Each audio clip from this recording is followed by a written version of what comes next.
Coming to you from the city of the weird. Exploring topics from the esoteric and unexplored to dimensions unknown. Shining a light of truth on the darkest corners of our reality. Welcome to the Curious Realm.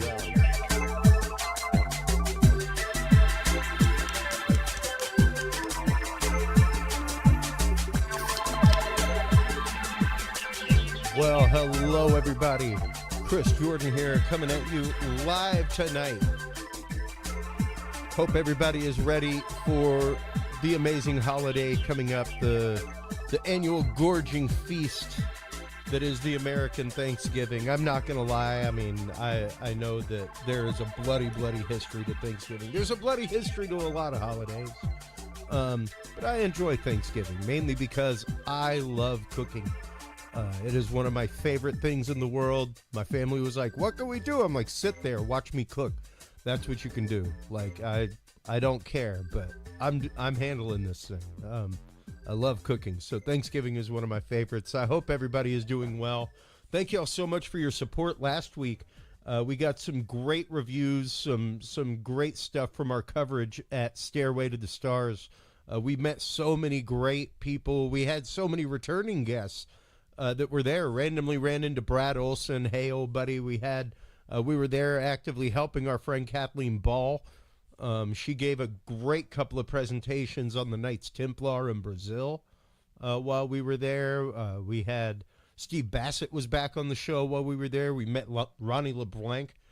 He's a wicked cool guy. All kinds of fun stuff. It was a great show. We had about 5.5 hours of coverage, so it's nice to be back live. I love the live stuff. Not that I don't love covering things out on location. It is an amazing opportunity and an amazing experience to really dive hip deep into communities around the country. But man, sitting here at my desk, having the conversations like we are having tonight, the second part of the show after commercial break, we'll be joined by our good friend, Dennis Stone from America's Stonehenge. If you live in the Northeast, if you visit the Northeast and have never been, it is in Salem, New Hampshire. It is one of the most enigmatic and just fantastic sites that I have ever had honor to visit. And to know Dennis on the level that I do now is wicked cool, to be able to get the VIP tour and go behind the scenes and see things that aren't necessarily publicly accessible all the time. It's an amazing site with some amazing archaeological history that we will be getting into with him. Everything from astro-archaeological alignments to histories of local natives that were like, hey, that was here when we got here. We have no idea what it was used for. So really cool stuff coming up after the break. In the first segment, our good friend and guest, Dr. John Hall. He is the author of Guinea Pigs, Technologies of Control, as well as Satellite Weapons, New Breed. Welcome back to the show, Dr. John Hall. How are you doing? Hey, Chris. Been a long time. How have you been? Oh, doing okay, man. Been a little like crammed just before the holidays. Everything just kind of like snowballed, as opposed to like normally my industry. There's like it kind of like eases into a lull this time of year, you know. Yeah, it's been slammed. It's been good, but been harried. So how you been doing, man? How's the new book coming? How's all the new research? Good. New book is coming along. Just trying to get the finishing touches on that, and trying to get the government to leave me alone enough to get it put out. And of course, I kind of figured I was going to be hearing from you once we had another shooter, turn up in Maine. I heard from a lot of media that wanted to have me on after that happened. So. Well, and whenever that happens, Doctor, especially whenever it deals with military folk, the first thing that always comes to mind is how we first came to know each other, which was the Aaron Alexis shooting at the Navy Yard many years ago, 2012 now. I believe that was. And uh, there were a lot of markers there where he just much like the gentleman who was just an off-roader and owned an off-road business who just randomly went down the tube of violence, and it was very much the same way with this Maine shooter where he was okay, he was all right, and then suddenly his last stint going to the Army National Guard, he was hospitalized for hearing voices, things like that. And I think what troubles me, it's funny that you mentioned that we kind of came to know each other during the Aaron Alexis shooting of the Navy Yard, which is true. That was in 2012. But you would think, we've had so many other shootings after that, and almost all of these people have claimed mind control or admitted to hearing voices or admitted to having a military background that they thought had something to do with it. And you would think that just once a major media source would say, you know what, every one of these shooters is hearing voices. Maybe this isn't mental illness. Maybe this is something else. Maybe we should look into ways that somebody can make somebody hear voices in their head or hear voices around them that they think are in their head. But you notice the major media won't go down that road. It stands to reason if something keeps happening that you look for some reasons other than just turnkey, call it mental illness. Oh, another person went crazy, grabbed a gun and started shooting. In the only part of the voices that you hear, especially when some of these people have left manifestos saying that they're being mind controlled and giving the examples of the stalking and everything else that came with it, you would think that just once, a major media source would say, you know what, maybe there's something more to this. Maybe this is technology that's meant to mimic mental illness. Well, and even on that same note, aside from military people, man, that same year was the woman in D.C., the single mother, who ended up being shot by the Secret Service after going past barricades, making a crazed U-turn. She ended up being killed by the Secret Service right there in front of the White House. But come to find out, she thought that Obama was stalking her and heard the voice of Obama in her head, all kinds of things. So there was another one that was just utter civilian that was a prime example of the same thing, Well, I mean, two others that are of note were there was the guy in Alaska that went to the FBI and said, I'm an Iraqi war vet. I feel like I'm being targeted. I'm hearing voices. They're asking me to do things that, I know I shouldn't do. And I'm asking for help. And the FBI sent him back out. They said, no, we there's nothing wrong with you. We can't help you. Maybe see a psychiatrist, but, we're not going to detain you. And then he flew to Florida and tried to shoot up the airport there before he was shot dead. Yep. And then you had Myron May, that was an attorney. I think had been the attorney general in New Mexico, at a city in New Mexico, that went and shot up a college in Florida, I think before he was shot dead, and left a manifesto saying that it was that, he was doing it not because he wanted to kill anybody, but because that in his mind, the only thing that was going to garner any media attention to the problem was to do something so bad that the media would pay attention. Well, of course, the error of his thinking was that, they were going to see it as targeting. Well, they still saw it as, the rantings of a crazy person. Well, and that's just it. And I've got an article from NBC News up about him saying, he believed government stalkers were harassing him using a, quote, direct energy weapon to hurt him. And, I have had numerous conversations with numerous people, even to the point of like virtual reality scenarios being projected to them, Doctor. And one question that we had before we did this, I put out a slide on numerous social media platforms. Like, if you're a targeted individual and have a question, feel free to dial in. And we did have a couple of responses. One of them was from a good gentleman that listens regularly whenever you're on in Arizona. He wanted to ask, how does a person who is being targeted find a doctor? How do they find somebody? I mean, most of the population doesn't even know about Havana syndrome, which is the closest thing that is diagnosed, that is close to what people claim as far as directed energy weapon injuries, brain fog, regular confusion in their life, to the point of once again hearing voices, to the point of madness with some of them.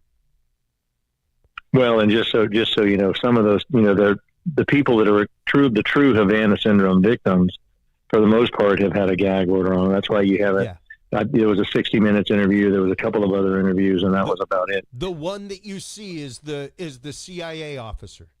Yeah, yeah. Who has been fully briefed, who has been fully debriefed, and who, though, is coming out and saying things, guaranteed is saying things in an approved fashion. Yeah, well, otherwise he wouldn't be. Let's just say he wouldn't be getting, medical disability or anything like that if he was out spouting things that he wasn't allowed to spout. Yeah, well, and then the other point I want to make for listeners too with that is that as much as the public may not want to believe that there are directed energy weapons that are neurologic based weapons that are directed at the neurologic system of human beings, the UPenn people who actually did most of the research on the diplomatic victims of this technology came up with just that it was directed energy, that it was probably microwave based energy.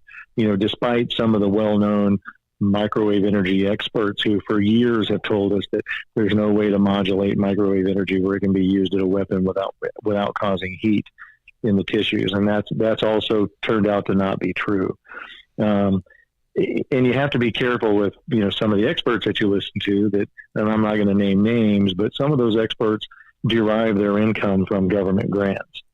So yeah, I mean, and you know who I'm talking about and most people that are probably listening know who I'm talking about without mentioning names. But if most of your income comes from government grants and you're working for through government agencies doing their research, then you may come out and kind of talk about how the brain has no firewall and that we do have weapons that can kind of do this. But they won't go as far as saying that those weapons are being used experimentally on the American public. Yeah.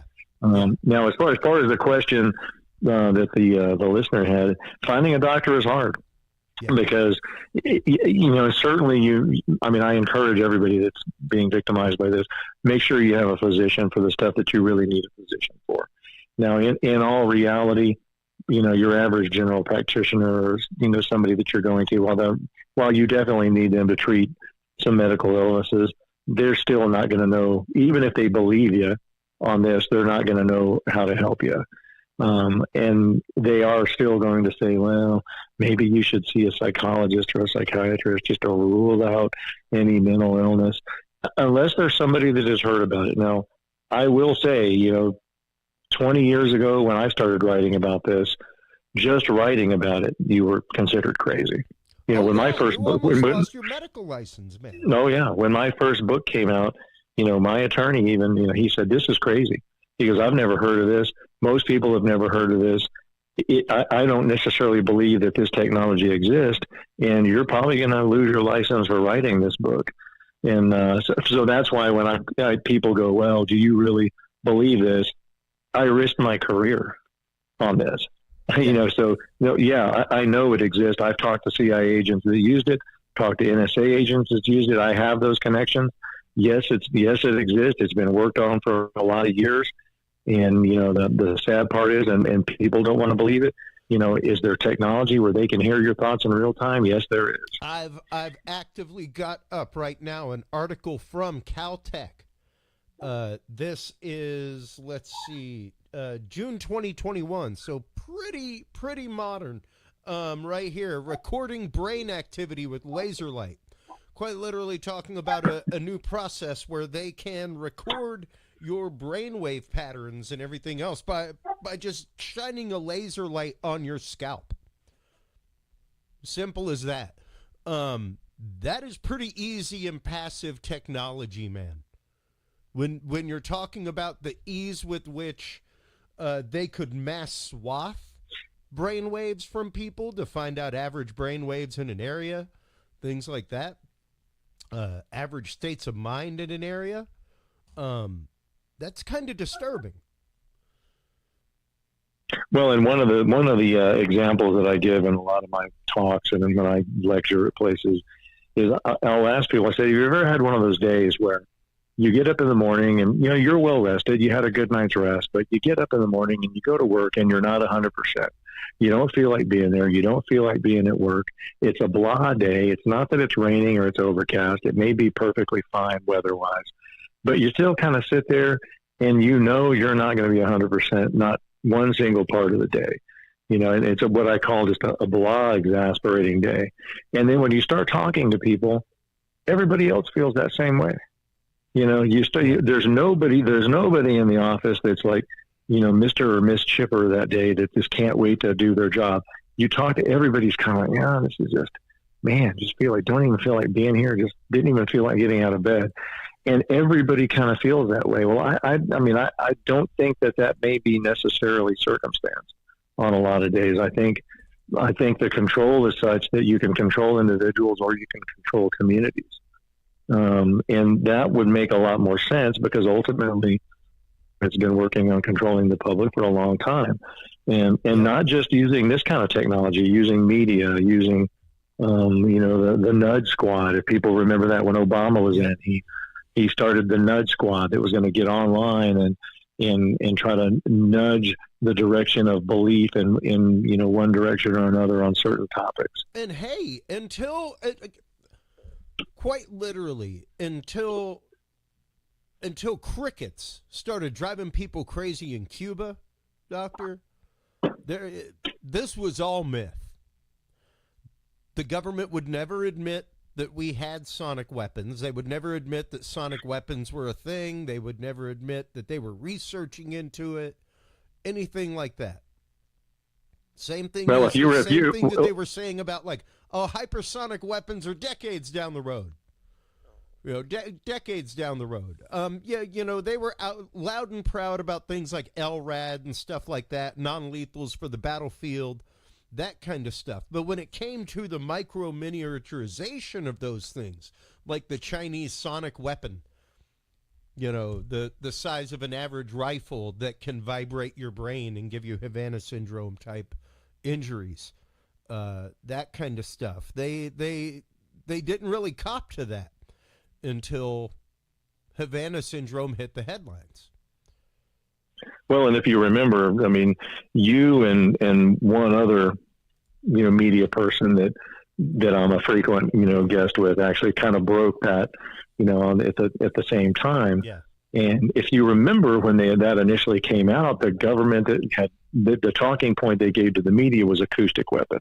Yep. They said, well, we think it's some type of an acoustic weapon, and you know, we're really not making too much of it. And I remember on your show and this other show, I said, it's not an acoustic weapon. These people were all indoors.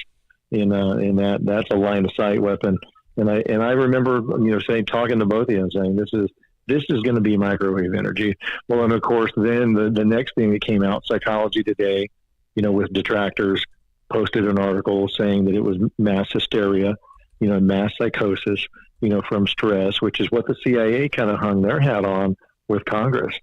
You know, even after the researchers at UPenn said these people have brain damage, you know, they were the victims of some type of microwave trauma to their neurologic systems, and we can prove that they have brain damage. Even then, the CIA still went in front of Congress and said, you know, we can't really, you know, we back that up, you know, with our own research. We think it's stress related. And have kind of stuck with that, you know, and the same thing with the Canadian victims. Their government kind of turned on them as well, even though there was a promise that they're going to work with these victims and try to come to a realization of what really happened. But my favorite is when nobody bought the Psychology Today article that it was mass hysteria. Yeah. Then they blamed it on permethrin being sprayed for crickets. Now, anybody that knows anything about insecticides, I mean, I'm a farm boy, Yeah. and so I mean, I've stood in the fields when the crop dusters are spraying the fields. I've bathed in the poison when it's coming out the airplanes, and permethrin we use for a lot of different things, and it's a kitchen safe poison for the most part. If permethrin was going to make us hear voices, we would all be hearing voices. Yeah, because like every country kid out there using that in their front lawn to keep fleas away from their animals would be hearing voices. Oh, if you go to the store and you're going to buy an insecticide, any one of those cans, Raid, Hot Shot, whatever you buy, Yeah. I guarantee you most of it is permethrin. Yeah. Because that's about the only one that's legally, left to buy. Well, and the one that got me, and still does, and if you're a targeted individual out there, I know that we have quite a few that are listening right now as we speak. If you hop on over to curiousrelm.com/knowledge/studies, right there is probably one of the most insulting things to all of this, which is the Hall effect study, which once again was a group of doctors who never even contacted you about your work, never even followed up with the fact that everything that your books is based on is based on, much like what I show on the show, where it's like, I'd love to say there isn't a patent out there, but here's the patent, Yeah. Like you had to go through government means to get this book published because of the technologies that you were talking about. Yet still, these doctors decided to go through and make a study talking about how this effect of people and targeted individuals specifically is much like mass hallucinations of hauntings, that all of these people are delusional and are experiencing what equates to a mass hallucination that has come around because of your work. Yeah, and I wasn't real sure whether to be mad that they published that without actually contacting me. Because every bit of that study and those claims are based on my two books. And listening to some of my interviews.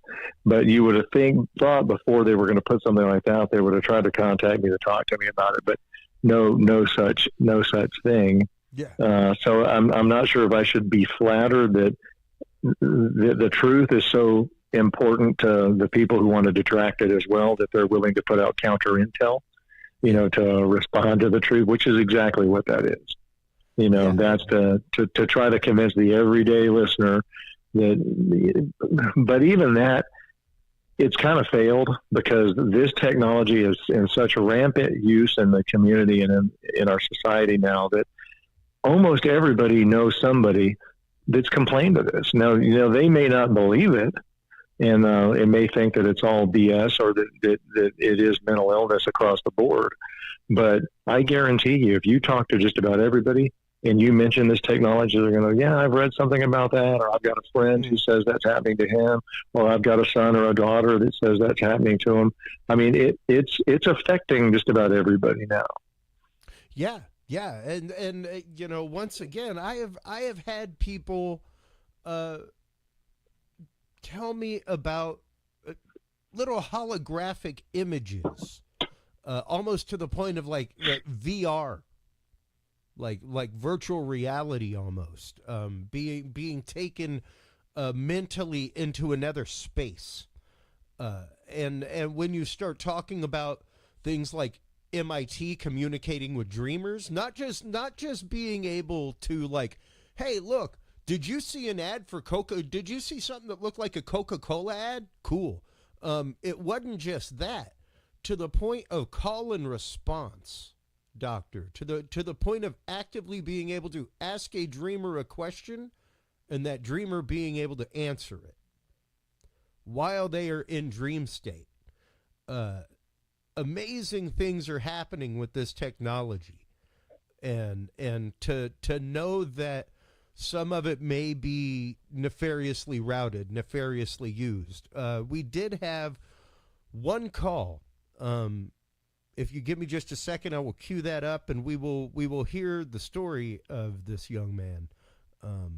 who's been going through some things. We can talk about a couple of the things he talks about that are common markers amongst targeted individuals. Here's that call right now, Doctor. I have been targeted my whole life. I could go through everything, but I'll just say some of the highlights. I was mind controlled as a kid. I was degraded a lot. As a teenager, they would sabotage me sexually. The big attack started when I was 19, just starting college and stuff. They would make me have the fear of God and make me incredibly paranoid and act really strange around my friends and family. I went to try to get help. We thought I had schizophrenia. So I was trying to get help through medically, and eventually I went homeless from more sabotage. I did not graduate college because they would attack me during work and school, and they did another set of heavy attacks from the year 2019 to present. They started hacking me a lot. They would make me feel pain and torture from the signal that they have on me. They would, they've been sleep depriving me lately. They got me fired from jobs all my life and made me get into car accidents all my life. So I'm ruined financially.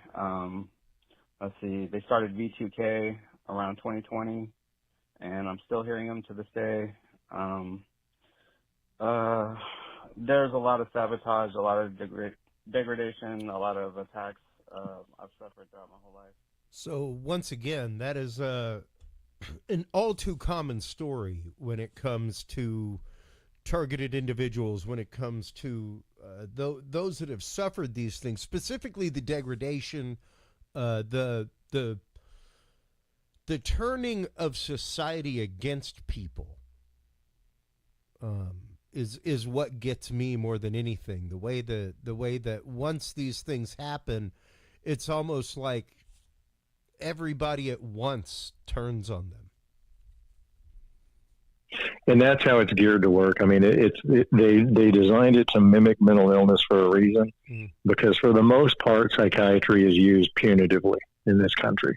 You know, not condemning the entire profession, because certainly there's a need, but as a physician point of view, looking at it, if you look at most of the way psychiatry is used, at least by the government, is used punitively. You know, if you look in the military, you know, if you've got somebody that has pissed off a senior, person, and they're up for promotion, and you want to keep that promotion from happening, you accuse them of mental illness. You know, you send them to a psychiatrist. Psychiatrist knows that their job is to give them a diagnosis, and once that diagnosis is given, then that person kind of craters. And it's the same thing with targeted individuals. The ultimate goal of the targeting is that you complain to your family or you complain to your physician. You know, usually there's a mandated psychiatric evaluation.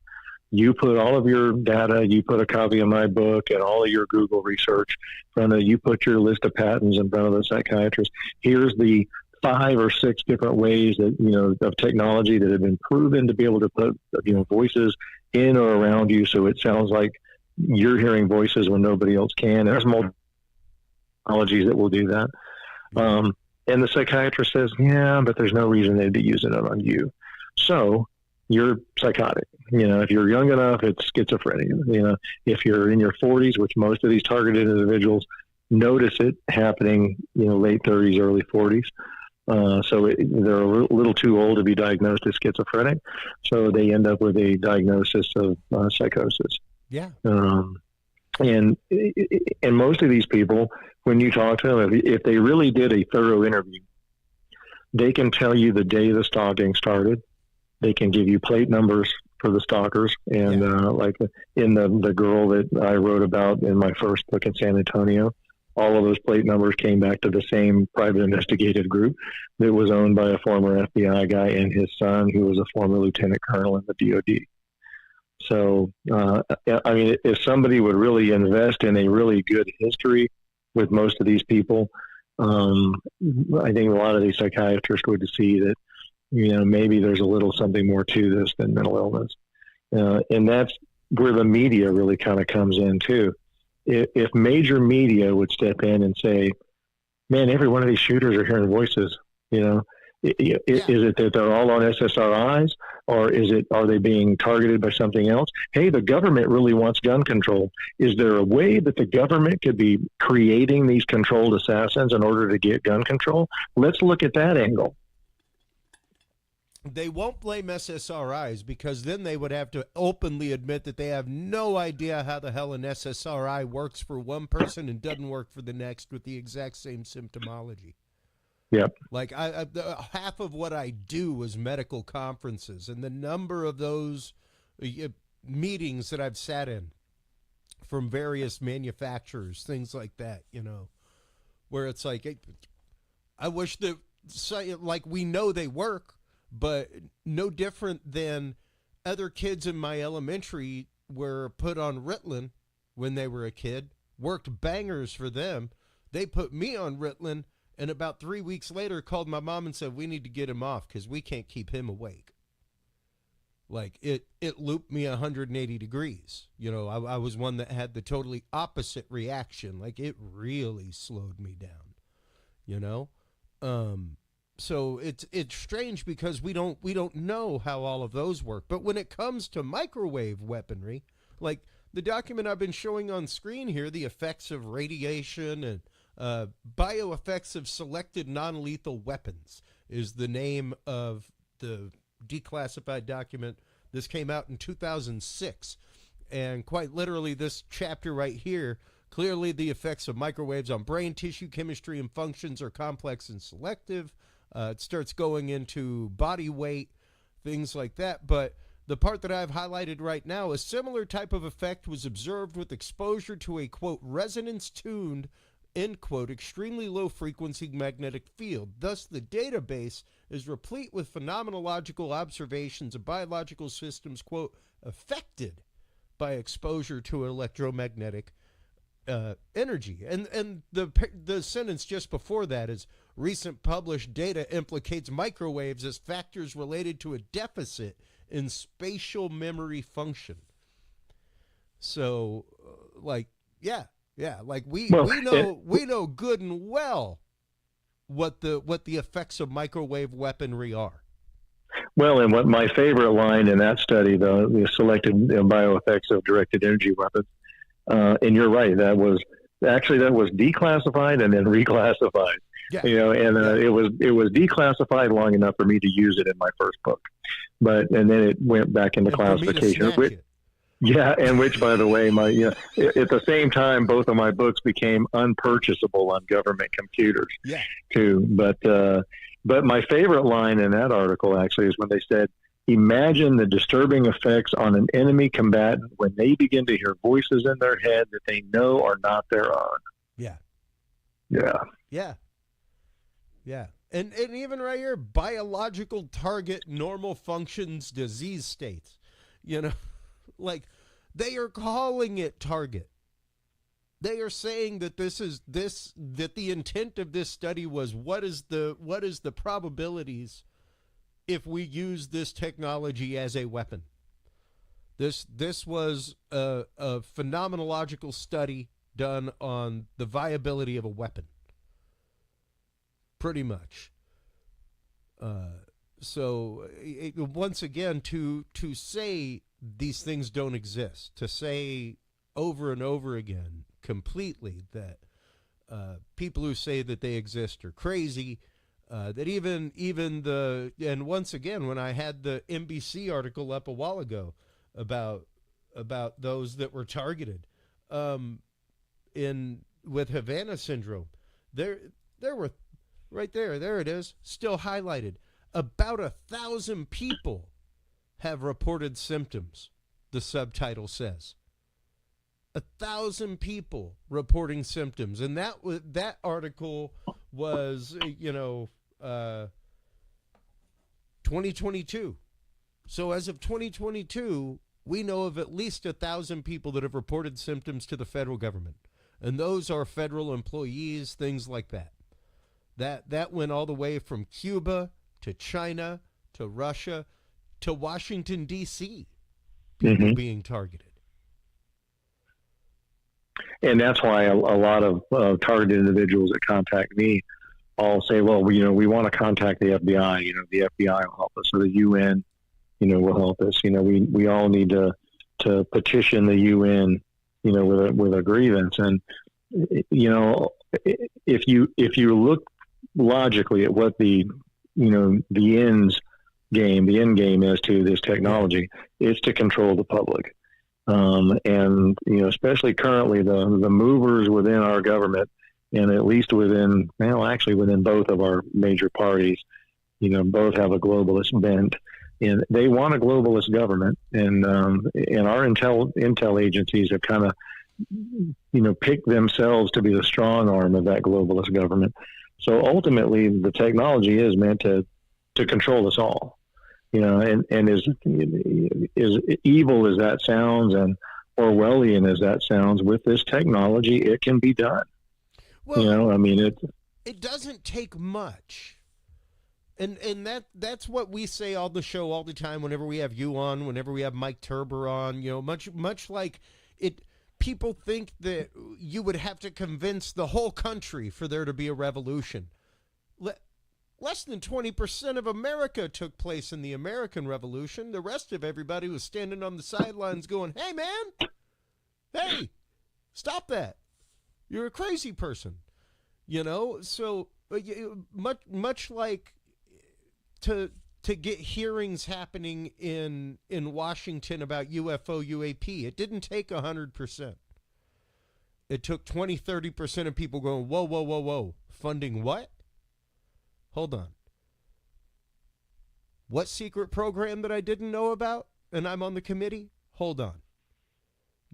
And much like this right now, there is a bill going on that prevents spying on American citizens, things like that, that is going out there. And hopefully that will prevent at least some of the use of frequency ranges as far as targeting in areas, things like that. But yeah.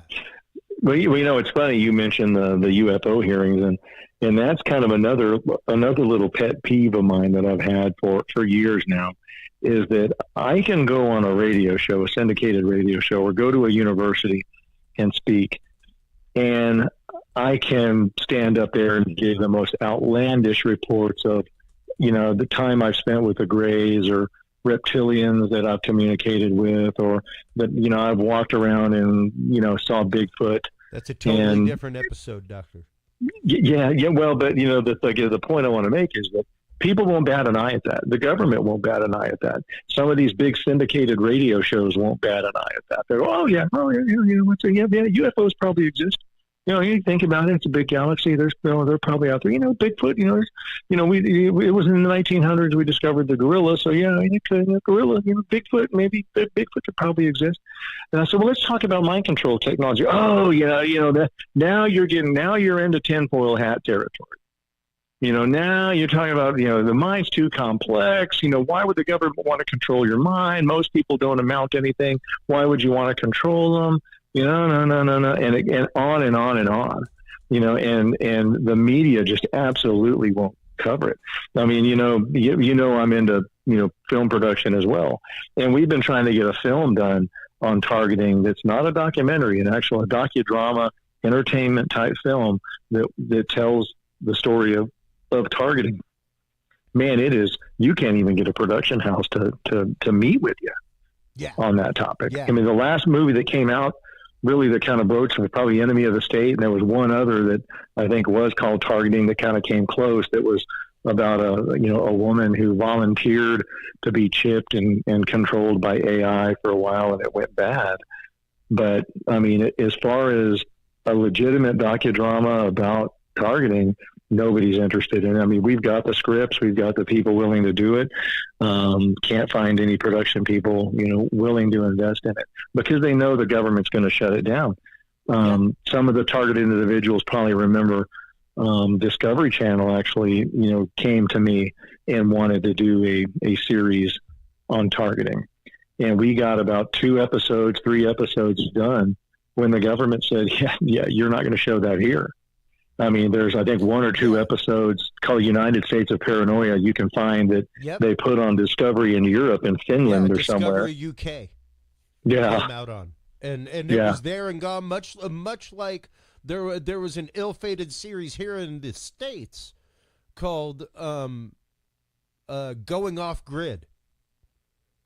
And it was a guy who was a security professional. Literally, like, the whole premise of the show was, all right, so it's time for you to disappear.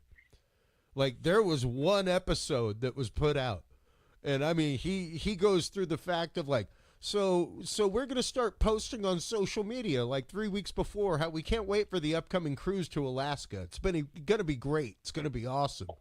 And the whole time you're not going to Alaska. You're like taking a train somewhere else, you know. And you go leave your phone at the docks, you know, and let it sit there and take off somewhere else without a phone. Like, it was truly like how to vanish yourself from society was the first episode, and it lasted exactly 1 episode, because it was way too real, man. Way too real, and way too, like, you know, if you follow things on SVU, you may be able to get away with a crime or 2 for a little while, you know, because there are some actual methods inside of there. And that, I think, was the same issue with the series that you're talking about. There were way too many methods that are even just public knowledge that could be outed to real public knowledge, you know, beyond the point of digging for a PDF like we've done, you know. Well, and then looking for, when you're looking at the chances of any of the major media outlets giving a fair shake to targeting, I can kind of tell you a little bit of history of where that's gone. If you remember, the New York Times actually did an article that they contacted me on, and we're like, no, I talked to them before we interviewed with them, and I said, this needs a fair shake, because there's something going on in this country and globally with technology that's causing this. Oh, no, we're going to give it a fair shake. Well, you know, they basically used a broad brush to paint everybody that's complaining of this as mentally ill, said that essentially microwave weaponry wasn't at a state where it could be used as a weapon or be used in a technological means of this fashion, and basically labeled me as a Pied Piper for the mentally ill claiming to be targeted. Well, then it wasn't 10 years down the road that when the diplomats came forward, and some of them, you know, weren't just hearing, you know, buzzing or chirping in their ears, they were hearing voices as well. And then the New York Times came out with, when the UPenn researchers said, this looks like it's microwave hearing or microwave attack. Then they came out and with an article saying, oh my God, you know, the diplomats are being attacked with microwave energy that can put voices in their heads and, you know, cause sounds in the brain and voice to skull, and completely change their tune. But then when the CIA stepped in and said, well, you know, no, we're going to call this anxiety, or we're going to call it crickets, or we're going to call it permethrin, then there was even, well, it's 2 different forms of technology. It's our counter intel technology that's interfering with possible Russian surveillance technology that's creating a hybrid beam that may be causing it. And well, then they were quick to jump on the fact that, well, you know, maybe it's not microwave energy. So, you know, it's difficult to get a fair shake for, you know, this type of scenario when there's hundreds of thousands of people being victimized by it, but you can't get a major media source to actually give it a fair shake, because most of the major media sources do kind of follow the New York Times. As wrong as they are on just about everything, I mean, the New York Times is one of the most quoted and repeated sources of news that you'll see online. It's definitely one of the news leads out there.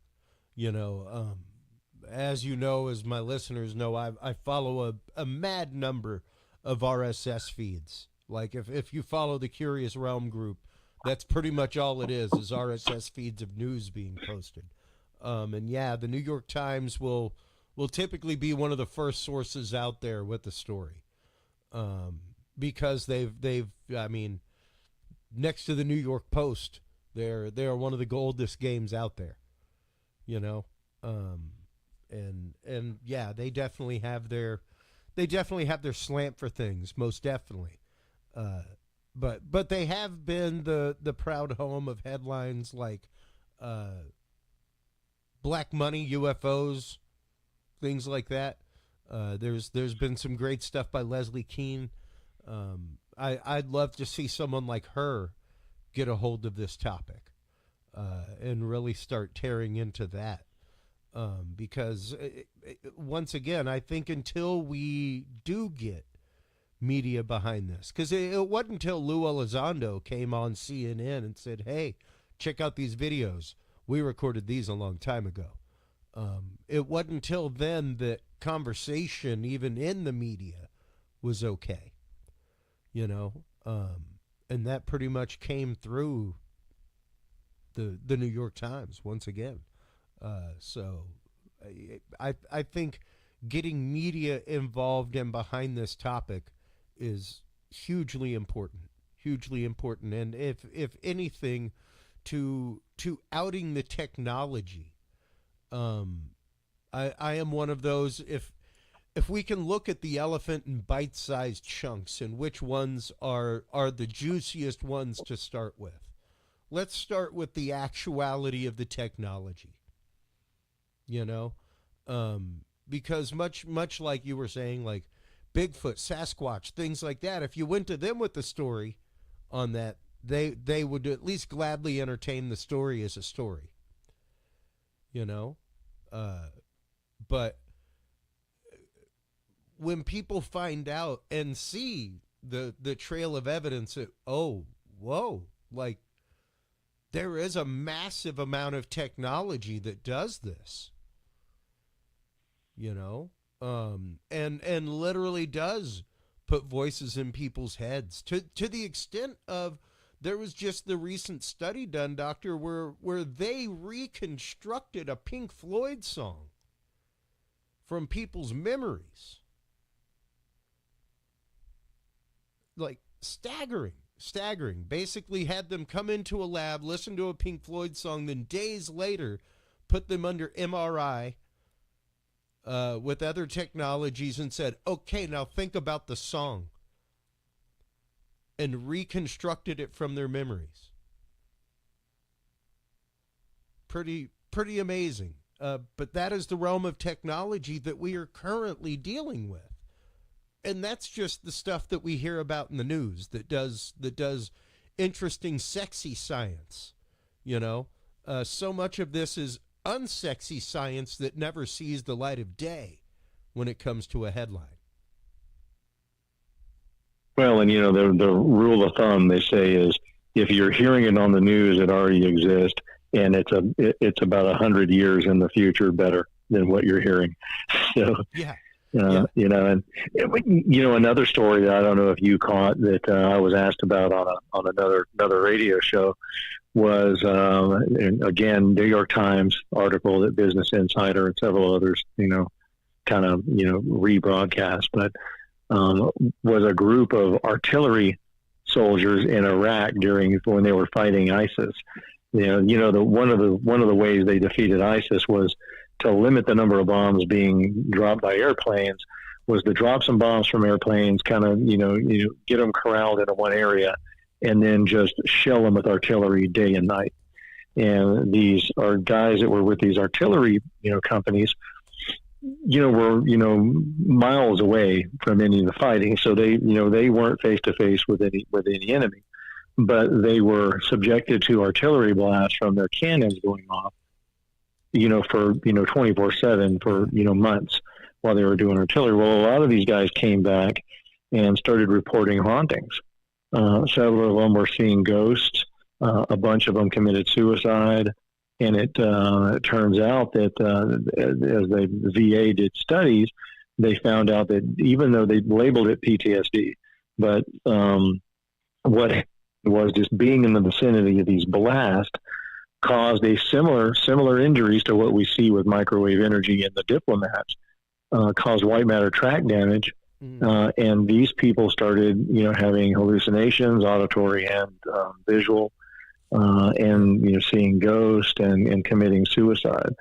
And when I saw that article, I knew I was going to get some calls because it sounds eerily like targeting. Yeah. And then you have to wonder, is this an organic way of simulating targeting? Is it, maybe the government's way of introducing a red herring as an excuse for targeting? Yeah. Or is it experimentation? That has been quite a bit of the conversation in the thread tonight is, it being used as a red flag. Yeah. And most definitely, especially whenever you're using it to push a selected populace, because there has definitely been the research done into how you can drive a populace. It started back in the days of MK Ultra, and let's see what happens to this whole small town whenever we, put some LSD in some bread at the local bakery.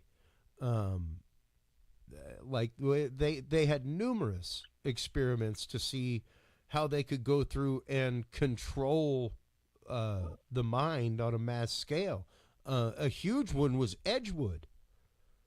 The Edgewood experiments that basically the movie Jacob's Ladder was based on. It was an LSD derivative that was used as an inhalant that put people into crazed psychotic episodes. And the idea was to, how can we en masse basically intoxicate and disable our enemies in the field?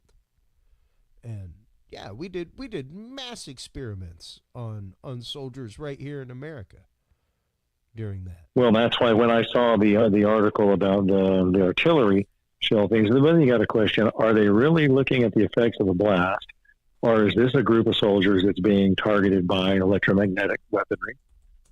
Or is it truly something that organic that is happening that needs to be addressed? The troubling thing is that the VA told all these guys that they really didn't have a way to diagnose microinjury, because if you do MRIs on these brains, they're normal.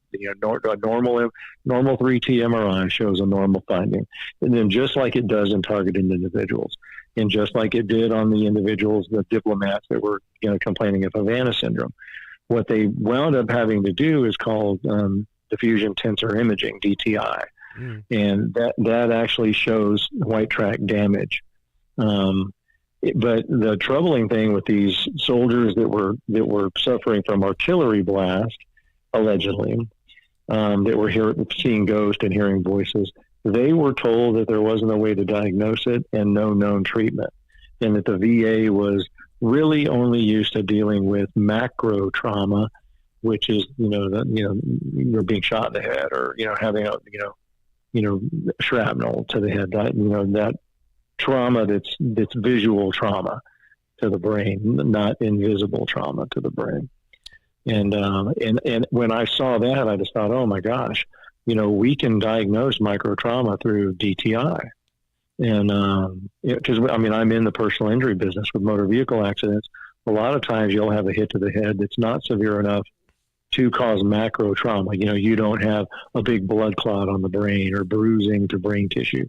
You have an MRI that looks normal, but then when you do diffusion tensor imaging, you'll see that there is a disturbance in certain tracts of the brain. And if you EEG those tracts where the damage is, the EEG is abnormal in those areas too. And it can be treated with transcranial, magnetic stimulation, and pretty successfully treated that way. So that's one of the things that I've kind of been kind of loosely trying to think about doing, is getting a group of civilian targeted individuals, not just diplomat targeted individuals, together to do a mass amount of diffusion tensor imaging. So we'll have that science there showing that, yes, this type of energy blast to the brain, that while you're using it to target someone, is also causing brain damage that we can actually show scientifically. Well, yeah, and I mean, I've got numerous abstracts and articles up right now talking about electroencephalographic activity caused by multiple extremely low frequency field exposures, things like that. And the fact that exposures to RF fields absolutely change the EEG of people. And the fact that, yes, if you can do that, that means you can absolutely do that in the opposite as well. Like you've said in guinea pigs, like you said in satellite terrorism, the fact of being able to heterodyne somebody's EEG signal to be able to pick up their brain waves at a distance, the same way that they're doing with this laser technology that they're talking about in that Caltech article that I brought up at the beginning of the episode.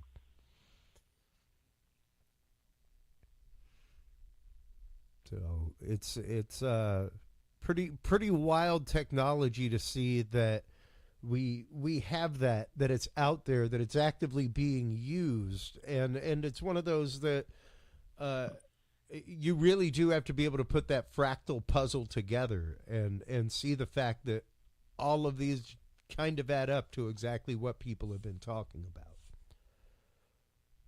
Well, and I don't see this getting any better anytime soon.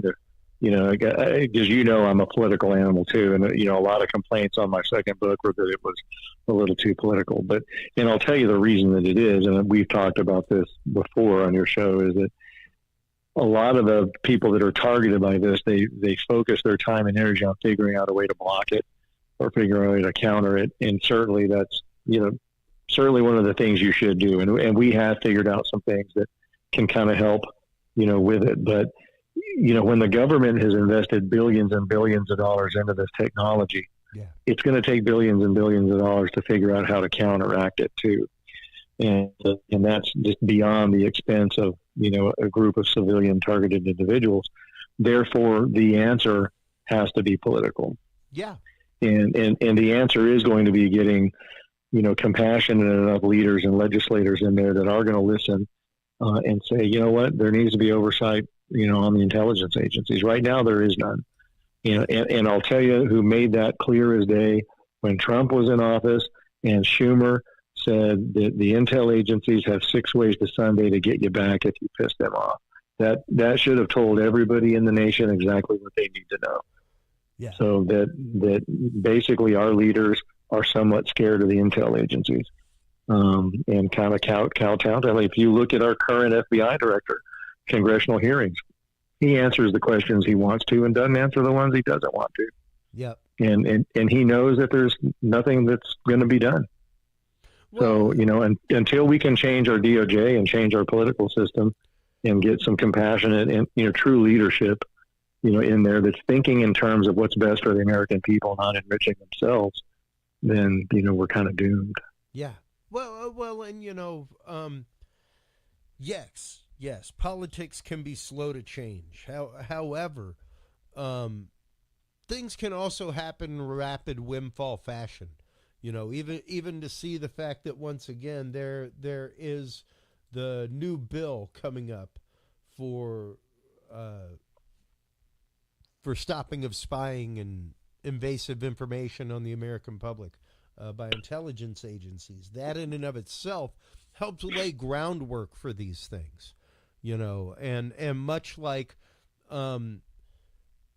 whenever you tune into a congressional UFO UAP hearing, don't expect them to wheel out a gurney with something underneath a cloth. Don't expect them to wheel out a wheelbarrow full of wreckage. What you can expect is things like Grush saying that there has been a multi-decade obfuscation of trillions of dollars of money since the 1930s for reverse engineering of technology. Now, what you have there, whether the claims of people seeing bodies are true, whether the claims of people being part of reverse engineering programs are true or not, what you have is somebody going before Congress and saying, when I went to ask these questions of these contracting companies, your employees, government, they slammed the door in my face. So now you have an actual trail of investigation, and once you follow that trail of dark black money, you can find out who's slamming doors in people's faces, you know. But it took some interested parties to get a group together and go, okay, hold on, you know, and to start having these open-minded discussions. And I think that, you know, despite what a lot of people think about folks like AOC, stuff like that, she is full on, full front in so many of these groups that are spearheading these things. You know, and I am glad to see bipartisan things coming out. I am glad to see bipartisan things being proffered on all of these disclosure topics, because we have to be willing to have, if we aren't willing to have the conversation that the technology exists, then yeah, we have no means by which to rein in and control the technology as the people funding the technology. That's kind of silly. Like yeah, and that's kind of what we've been asking for years, is just, you know, congressional hearing. You know, kind of similar to what we've had on UFOs. I mean, trust me, there's plenty of people. The closest we had to it was the Bioethics Commission that Obama, you know, called for. You know, after they had to apologize to the Guatemalans for being experimented on, which was Hillary Clinton as his State Department person that offered that apology, and then they called together a bioethics commission. I actually went and spoke along with several other physicians that, you know, were against this technology at that bioethics commission. And at the end of the day, they said that there was no evidence that there was any experimentation by the government going on the public. So, you know, and the person that headed up that bioethics commission went on to also head up the Penn Biden association. So, you know, there. So, I mean, it's going to take, you're right, just a continuum of good people trying to do the right thing. Yep. And hoping eventually you win over the years that can put it in play in front of Congress. So, well, and for those of you out there that have been brave enough to tune in tonight, contact your local congressman. Tell them your story. Let them know that, much like those thousands of now government employees that have come forth and said, I have had these symptoms, I have had this. Let them know that you as a civilian have had this and that you are concerned. Because once again, they may not even know that things like this are going on in their backyard. Much like human trafficking, things like that, targeting of individuals like this, the gang stalking, things like that, are things that are happening right there in your backyard, people. It's pretty phenomenal to stop and think about, and it is pretty mind-numbing to stop and think about.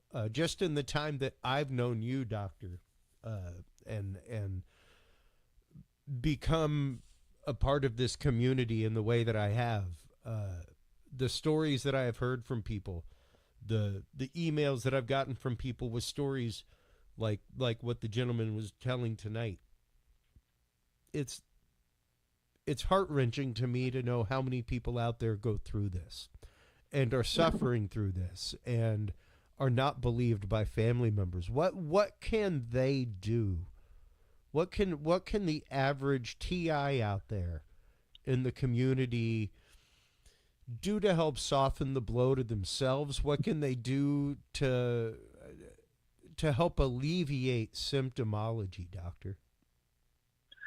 Well, you know, one of the things we found, and you've been instrumental in kind of working with me on that, is using bone conduction headphones, aftershocks headphones, operating at a particular frequency and using binaural beats does seem to interfere with their ability to keep the brain waves asynchronous. And that is a large way of the way this happens. Is it's, to be quick about it, it's two dissimilar interference waves in the brain creating another interference wave. Yep. And if you synchronize both hemispheres of the brain to operate at the same frequency, it seems to make targeting a lot more difficult. And one of the ways we do that is with bone conduction headsets and binaural beat programs. And Chris with Curious Realm actually does create and customizes those binaural beat programs for, or has done for a number of targeted individuals. Yeah. And of course, the big thing is really remember your family members do care about you, and they. So, I mean, a lot of times, I know a lot of times the targeting is done intentionally to make you think your family is part of it. Most of the times when I've seen the investigations I've done, they're not. They are concerned, and they're certainly concerned that there's mental illness. And now that we're having a lot of these control shooters, they're really concerned. Kind of be ginger.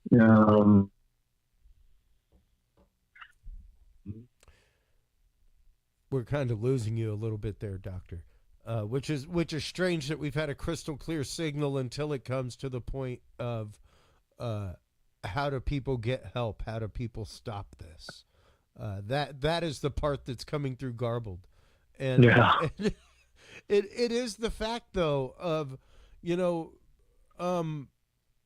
much like you don't understand why you were targeted and why these things are happening to you. Your family also doesn't understand the changes that you are undergoing. And that ontologic shock is happening to both of you in a totally dissimilar way. And it can be hard for them to empathize with you in your situation, and it can be hard for you to empathize with them for not understanding you and your situation. So try to keep that open heart with your family, folks. Remember, like the doctor is saying, they are not there to harm you. Never, under any state of mind, under any state of influence, never forget what your root voice is. Ever. The day your voice starts telling you something other than what you know to be true, perk up and pay attention and fight that. And never harm yourself or harm other people. If anything, if anyone is trying to convince you that the way out is to pick up a gun and shoot someplace up or harm others, then that is them trying to control you. That is not the way out. That's not the way to get publicity. Yeah. That's not the way to get an end to targeting. That's not the way. Exactly. Those are the voices that are not you. That are not you. And you need to be acutely aware of that, and acutely aware of what your inner voice actively is. And that can be very hard once the haze of that technology hits you. And once because it's that windfall of brain activity is different. It's a different threshold for everybody, Doctor. Much like any psychological break is a different threshold for anybody. Same thing with the way that this influence works over people. It's a different threshold for everyone. So, I want to thank you for your time, as always, for coming on, having these candid conversations in such an open manner. It is so important to be able to talk about these things, to be able to have the conversation. How can TIs get in touch with you? Is there a direct email that you have or something like that set up, Doctor? How can people get in touch with you in a safe manner? Through Facebook, and I know a lot of TIs hate using Facebook, but trust me, monitoring what's on your computer is the low tech end of this. So, don't worry yourself about having a Facebook page, because that's not. Don't worry about your computer cookies. Yeah, and it's guinea pigs technologies of control on Facebook. Yeah. Because it's the office is too busy to be inundated with calls there. Yeah. And there have been some restrictions put on me as far as treating targeted individuals. So Facebook is the best way to get a hold of me. So absolutely. Well, Doctor, I want to thank you for your time as always with this hugely important topic. This is one that is one of our crusades at this show. I am bound and determined to shout this from the mountaintop for as long as I can, my friend, because I think the work of people like yourself, people like the work of Robert Duncan, things like that are hugely important to getting the truth out there about this. So thank you so much for your time as always, and as well for your friendship. Always a pleasure being on, Chris. All right. Take care, my friend. I'll share links, everything else. I'll let you go. I know you have practice in the morning All right. for work, everything else. So take care. Take care of that beautiful baby of yours. All right. Thanks, Chris. All right. Take care. While you are online, everybody, checking out all of the amazing work of Dr. John Hall, his books are, of course, available over in the Curious Realm store. If you go to curiousrealm.com/store, right down there toward the bottom of the store, you can find his books. You can find all the books from all of our guests. There they are right there, guinea pigs. If you click it, it'll take you right to the Amazon link, all that kind of good stuff through our affiliate ship. So stop on by, check all of that out, like, subscribe, follow. But don't go anywhere. Whatever you do while you're going to the website and checking it out, don't forget that after commercial break, we will be joined by Dennis Stone, the owner of America's Stonehenge. We will be talking about one of the oldest archaeological sites in America, what it means, what some of the alignments might mean, what the structures might be used for, so many other things with Dennis Stone, owner of America's Stonehenge, right after this, folks.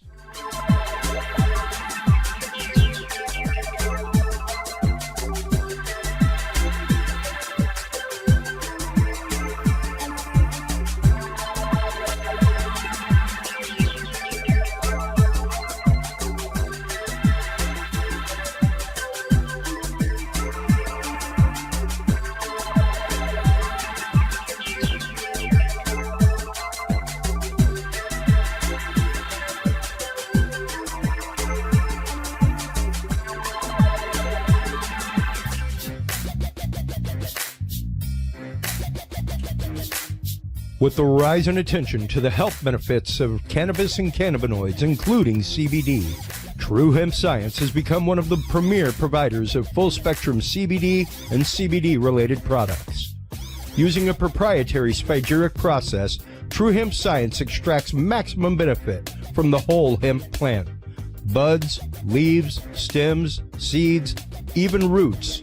Every part of the plant is used and then reused to formulate a rich, complex profile of CBD, CBD derivatives, and terpenes guaranteed to provide the relief and benefits you need daily. Visit TrueHempScience.com to experience the best CBD oils, edibles, and topicals on the market today. And use code CURIOUS7 to save 7% off your entire purchase of $50 or more and get 2 25-milligram CBD cookies or brownies free. That website again is TrueHempScience.com and the code is CURIOUS7.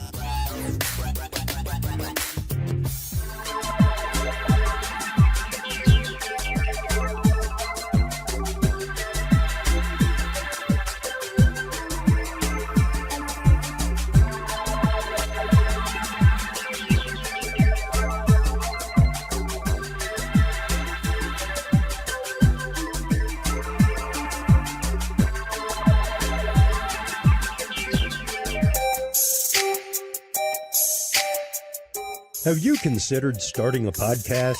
Looking for a way to make your business a voice of authority in an industry? Then Podcast Cadet is the solution for you. Whether starting a podcast for yourself, your brand, business, school, church, or just plain fun, Podcast Cadet is here to help you navigate the waters of the podcast industry. Specializing in one-on-one consultation and training with industry professionals in fields ranging from podcast technology and editing to distribution, monetization, and even social media strategies. Podcast Cadet tailors their services to the specific needs of you and your podcast.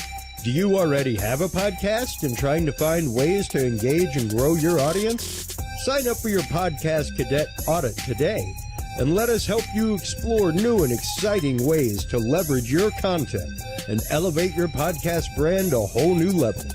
From consultational workshops to affordable podcast production and maintenance packages, Podcast Cadet is your one-stop shop for everything podcast related on the internet. Visit podcastcadet.com today to sign up for your consultation or training and use code CURIOUS20 to save 20% off your entire purchase. That website again is podcastcadet.com.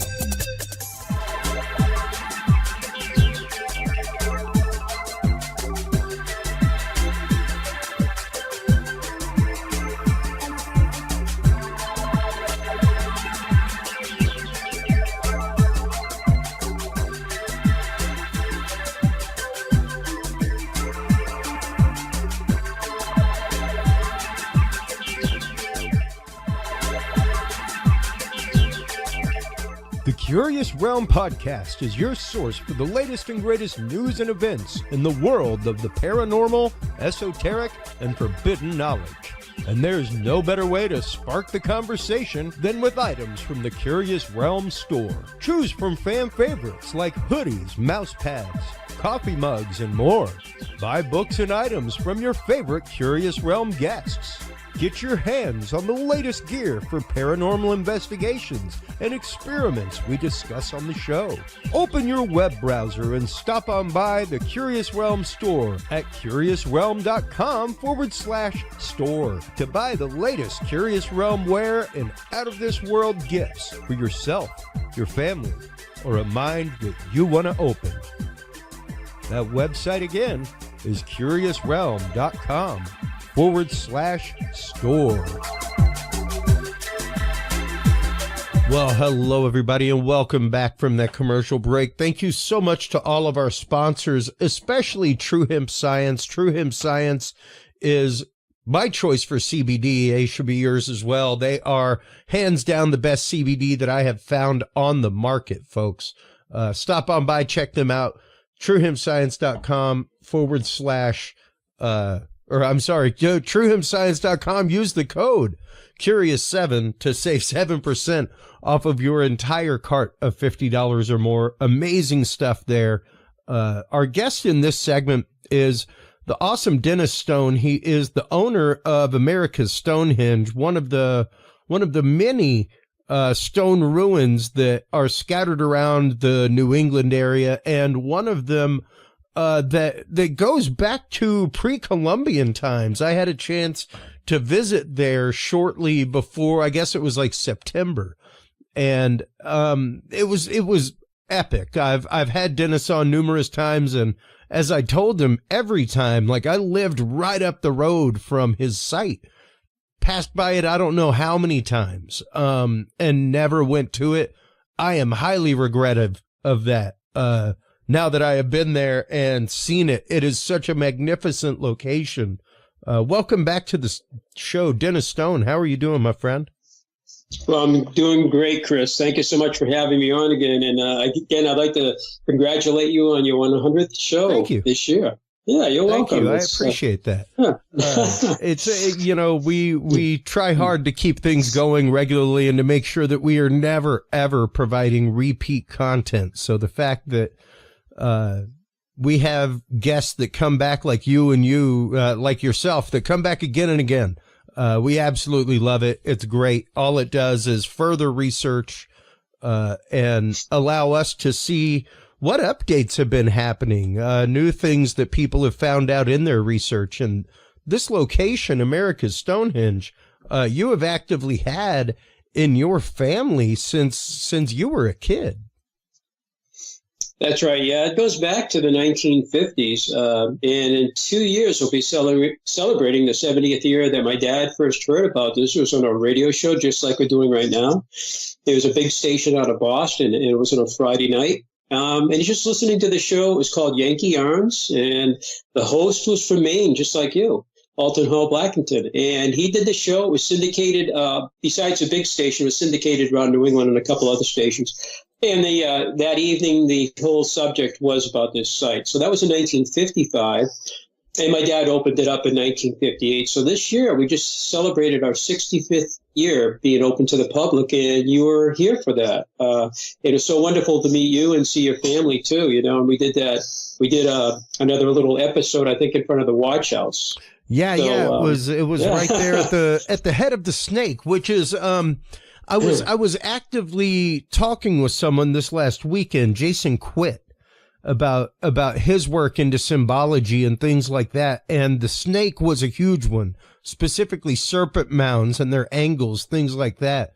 And I directed him to you. I was like, you need to make sure and get a hold of Dennis Stone with this, because as opposed to an earthen mound, which are found frequently, this is a huge rock formation in the shape of a snake on your property. Yeah, and we didn't know about it until 2016. I found my first, what I thought looked like a snake. It had a head, body, and tail, and it was a short stone wall, about 27 feet in length. And at one end, it was a little bit high. It had this rock like a boulder, and it tapered down to a flat stone. And I'm like looking at it, it was a ridge of bedrock. It was straight, it was linear. And as I looked at it, I thought to myself, am I looking at a snake? And I had never ever thought of these stone walls looking like snakes, and I hadn't heard of that before. So I didn't have a frame of reference for it. And I told a few friends and researchers and staff people. And then I found a couple other walls up there that we've been going by for decades. And I'm looking at it a little closer and going like, this one looks like perhaps another serpent. It seems to have a head, a body, and tail. And one of them I found was a great big S-shaped serpent, about 140 feet long, with a kind of a triangular boulder head, and then it goes in a big sweeping S. And the spring of 2016, I had already kind of identified that one.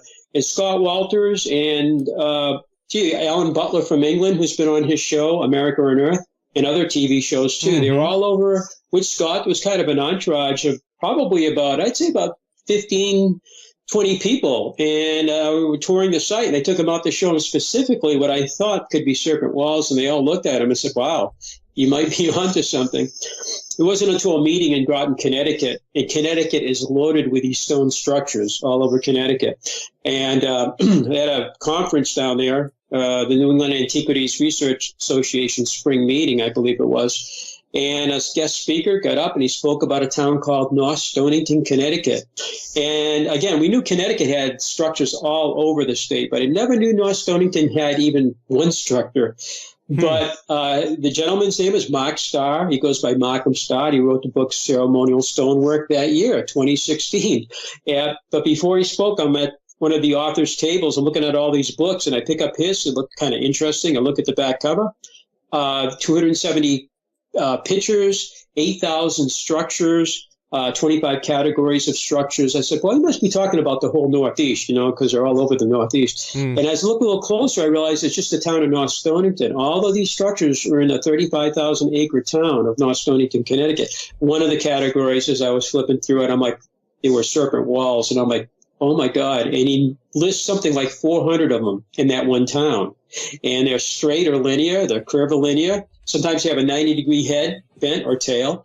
And some are curved, like the curved one I mentioned, curvilinear, if you will. And the other type we found at our site was the one you mentioned at the beginning, kind of the Big Boulder where we did our interview.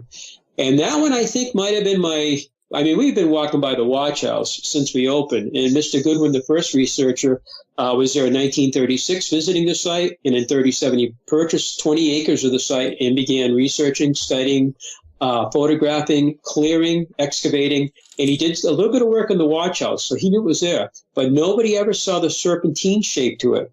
And if you look at it today, and I think that's the S-shaped one you're looking at, I believe. Yeah, that one's an early photograph because the trees are thinner there now since we did a forestry project. But the wall goes from the right of the picture, goes off to the left. It goes into the distance to the right. And if you could, I don't think you can do it, but if you could expand that, it actually goes way off to the left again. And it's in the far distance. It ends with another boulder, like a round boulder tail. Oh, you can zoom in a little bit. Yeah, you can see it goes off to the left, and it's kind of hard to see the very end of it because it's so far out there in the woods with the trees. But it goes off, about 140 feet, and it's a great big sweeping S. Farmers' walls started in the 1700s, so about 300 years of wall building, but they're fairly linear with some exceptions. Well, because they're made to mark property lines. Property lines don't curve like a river like that. Back and forth would not make sense, would it? I mean, unless you're following a river, but that's all bedrock there, it's sitting on. So farmers built something like 240,000 miles of walls in New England. They say that's the highest number of miles of walls anywhere in the world in the New England area. And I didn't realize that until more recently, but farmers' walls are pretty typical, like I say, marking boundaries, field clearing, stock fences, and sometimes they serve all three purposes, usually fairly straight. And you can find exceptions to that, of course. But these walls do with these big sweeping things. Some actually loop around, like the Watch House one, 2,550 feet counterclockwise, and it comes back in front of its boulder head or face, and it does a hump, and then it does a 90-degree bend to a pointed tail. And that pointed tail should have stuck out to all of us over the years. And it's so obvious now. You look at it and go, oh, look at that. It's amazing. And it's in front of its face in an Ouroboros, ancient Egyptian, Greek, and I've seen it Native American artwork where a snake kind of biting its tail and either the tail's in its mouth or it's next to its mouth. That is more rare. But ours, as you mentioned, the head of the snake is the boulder with the tail right in front of it, could represent the Ouroboros. And that might indicate wisdom. It could be wholesomeness. It could be infinity, But also a serpent can be healing, like on a medical staff. There's two snakes on it. But it's in the Bible. It's St. Patty. It's Adam and Eve. It's all over the world. The Egyptians had it. But it could be it's protecting the 15 acres of the main site. It wraps right around what could be considered the sacred area up there. That's a possibility. If we could talk to the builders, we know for sure, but that's what it looks like. Well, and that is one of the most fascinating things is the builders. As of yet unknown, it's not like there is an incredible amount of settlement there. There was at one point a small encampment toward the front of the property where everybody parks, things like that. That was obviously encamped in by the people who built the place.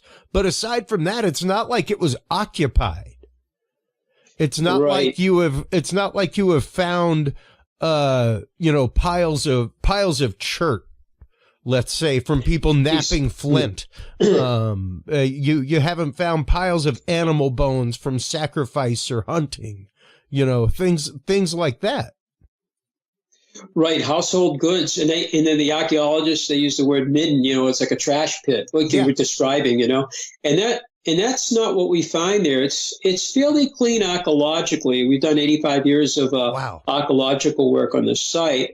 But if you took all the shovel test pits, excavations, and put them all together, it would be maybe about an acre out of the 106 acres of land there, So probably just under 1% of the hilltops actually been excavated, although they did a lot of work. And it is quite a bit of, time to do all of that. Excavation's usually pretty slow.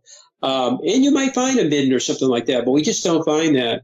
And the other sites in the Northeast, they number over 800, and North Stonington is considered a site. And it can be just a chamber, like a next door town is Windham, New Hampshire has a chamber. We consider that a site too. Sure. But I don't think it's a habitat site. I think it's a place of worship, probably a ceremonial site that included the astronomical alignments, because we have something like 57 alignments for the sun, moon, and stars. And that brings in the serpent walls again, too. The serpent walls might be inspired, perhaps, by the constellation Draco in the Northern Hemisphere. In the Southern Hemisphere, you have other constellations, obviously. And, I did visit the Great Serpent Mound in Ohio. We were there in June. We traveled up from Georgia. We had seen the Etowah Mounds in Georgia this year. And we went through Ohio and saw the Sight Mound and then Serpent Mound. We met my son out there. My son's an engineer at Raytheon, but he's also a rally race car driver. And they happened to have a race going on that week in Chillicothe. So he met his whole team. Some actually flew in from New Hampshire or whatever into Ohio, and we met him at the Serpent Mountain. So it was a really kind of a neat thing to have my son with his team meet us right at the Great Serpent Mountain, Ohio. And that's amazing. And it's about 1,350 feet long. It's built on what's described as a stone foundation, if you will, but it is an earthen serpent. Ours being 2,550 feet is about twice as long from what we understand of our particular serpent today. So it could be one of the biggest serpent effigies, either stone or earth or whatever, but it is stone in this case, maybe anywhere, unless we find out next year somebody's got one that's, 3,000 feet long, which is very possible somewhere. My friend Maria Wheatley from England, she's really big on dowsing. She's an archaeologist. Her dad did visit us back 40 years ago. And she goes to Sedona. She goes out to L.A. She just came back from Egypt and Malta. She does these tours, and she's trying to work her schedule into coming to our site. And she's sending people to our site. In fact, one of them came, and then she met her over in Malta, like the week after. But she's been sending me pictures of England, and we've been there many times to England and Scotland, Wales. But she sent me pictures of serpent walls in England, and I didn't know they existed. I knew Scott Walters had one up in Scotland that he did on one of his episodes about the serpents, but they're in England. I'm like, wow. But our serpent walls, we think today, they're all over the Northeast, as you mentioned. They're in Kentucky, and Mark Eddy, my friend, and Mark, he sends me, Mark Eddy, he's a great guy. He's in West Virginia, and he's been sending me stuff for years. He sent me a picture of one in Kentucky, a serpent wall. And it's very remote, very difficult to find. A woman wrote it up. She was an archaeologist, I believe, in 1990. And it has a big, wide open mouth. I mean, the wall, it has a serpent body with this great big two walls that come out like a mouth, kind of like the Great Serpent Mountain in Ohio, except that's Earth again. And I have one of those by what we call the lower well, I think. You look at the way it starts inside the main site. It goes true south, and we've always called it the true south wall. There's a chain link fence that Mr. Goodwin put up 85 years ago or 86 years ago around the main site that you saw, the green fence. It's still in remarkable shape. They knew how to make things back then. There's a boulder right there. And I thought, after finding it, maybe we knew the wall was there, but deciding maybe it's a serpent wall, that might be its prey, or maybe it's pregnant. Some of these walls, not only here, but in Connecticut, have the body gets wider, like in the middle kind of ish. And then it goes back to its regular, width. And some people suggest that's representing either, it ate its prey or it's a pregnant snake. Yeah. And we have that too. But it has this big wide mouth, and it reminds me of the one in Kentucky. But we found it in Winnipeg, Canada, and Parks Canada is working on their serpent walls up there. We had a couple that visited. The woman's sister moved to New Hampshire, so they're going to come back again and visit us quite often. But they were down late summer, and then when she was heading back, I think they drove back, she was sending me pictures of her serpent walls, and I'm like, it's the same thing, way up in Winnipeg. They're in Alabama, and they're in Mount Shasta. There's a town called Weed, and I got 110 pictures of serpent walls, and again, they look like what we have out here in the east, in the Northeast. So it could be a North American stone wall serpent thing going on. Oh, sure. Absolutely. And I mean, the symbology behind that is huge, especially whenever you start looking at, once again, the astronomical alignments of this location. Is, I've got the map up right now, of just a couple of the alignments. And even when I was there, I showed you a lunar alignment that wasn't on here and took a picture of it for you.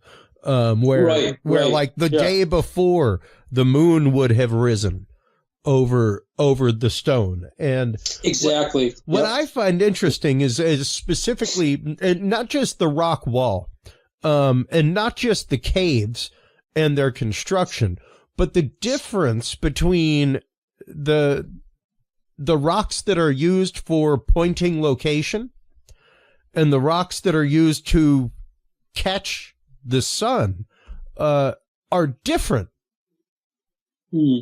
And made up different. I mean, I remember when I was there, and even the altar stone, things like that. When I was there, you allowed me to take a couple of the rocks. And the reason I did was because they're a different color than the rest of the rocks. And they specifically have like, flecks inside of it of mica, all kinds of things. Like I'm It's New Hampshire. It's the granite state.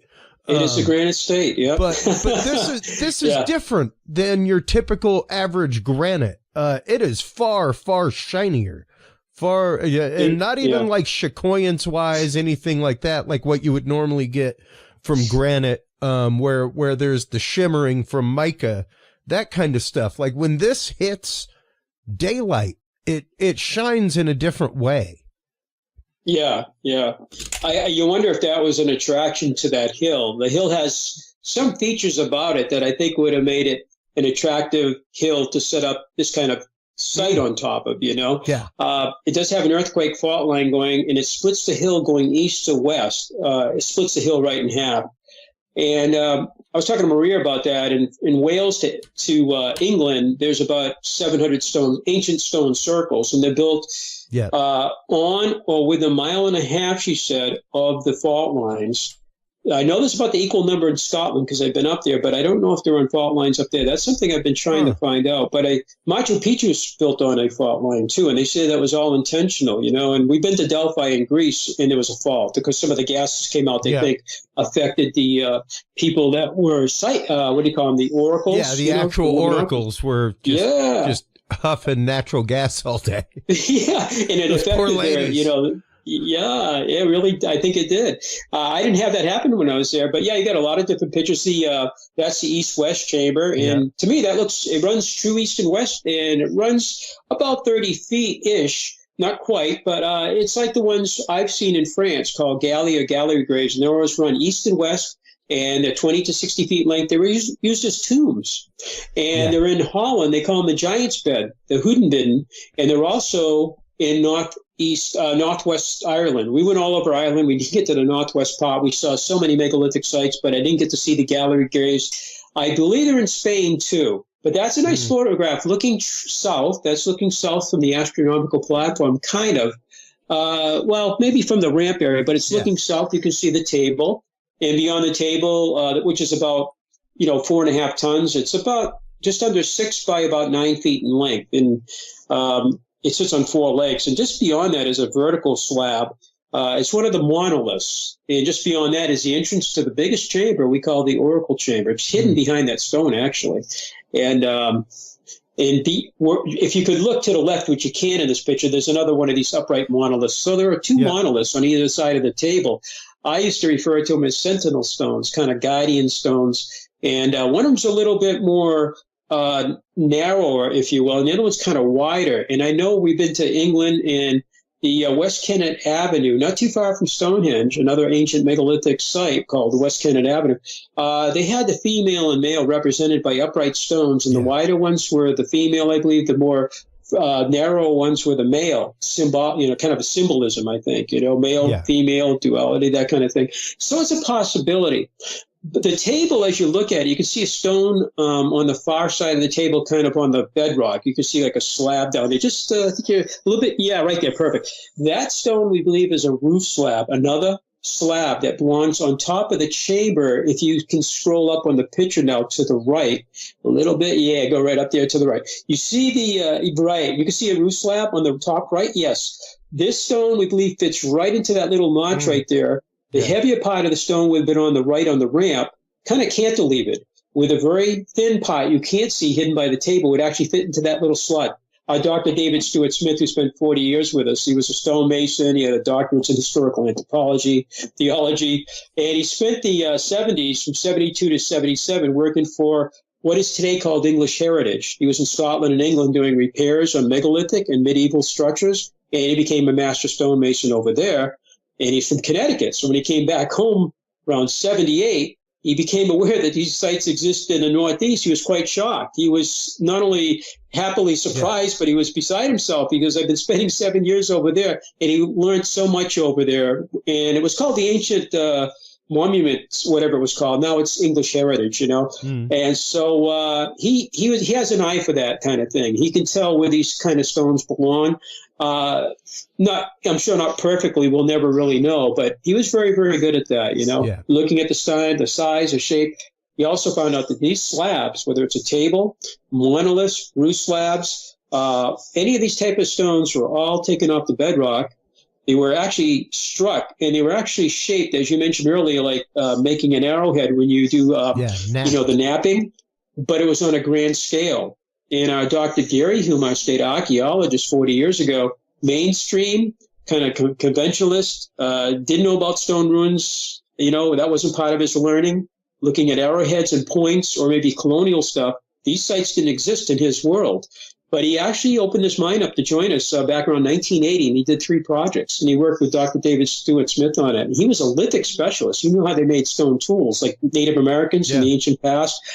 And he said, your big slabs here were shaped using Stone Age technology in the same manner as if somebody was making a arrowhead, a stone axe, or stone hoe, or a stone spear. It's the same technology. It's not Metal Age technology. It's Stone Age, and it's napping or pressure flaking or percussion flaking, And we have 34 slabs like the table, not exactly in that shape, about the size of that, all over the hilltop. There's 34 of them we got now, and they've all been raised off the bedrock, propped up with another stone, a small stone. Yeah. And the edge of them, you can see where they were all dimpled, where they were striking it and doing percussion flaking to dress or shape it.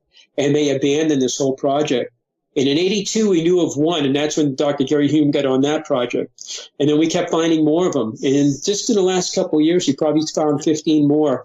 And I think it was like last year, the year before, it suddenly dawned on me. I was like, duh, why didn't I think these people had a much grander plan for this site with all these massive slabs to be brought up, some of them 1,000 feet from the main site.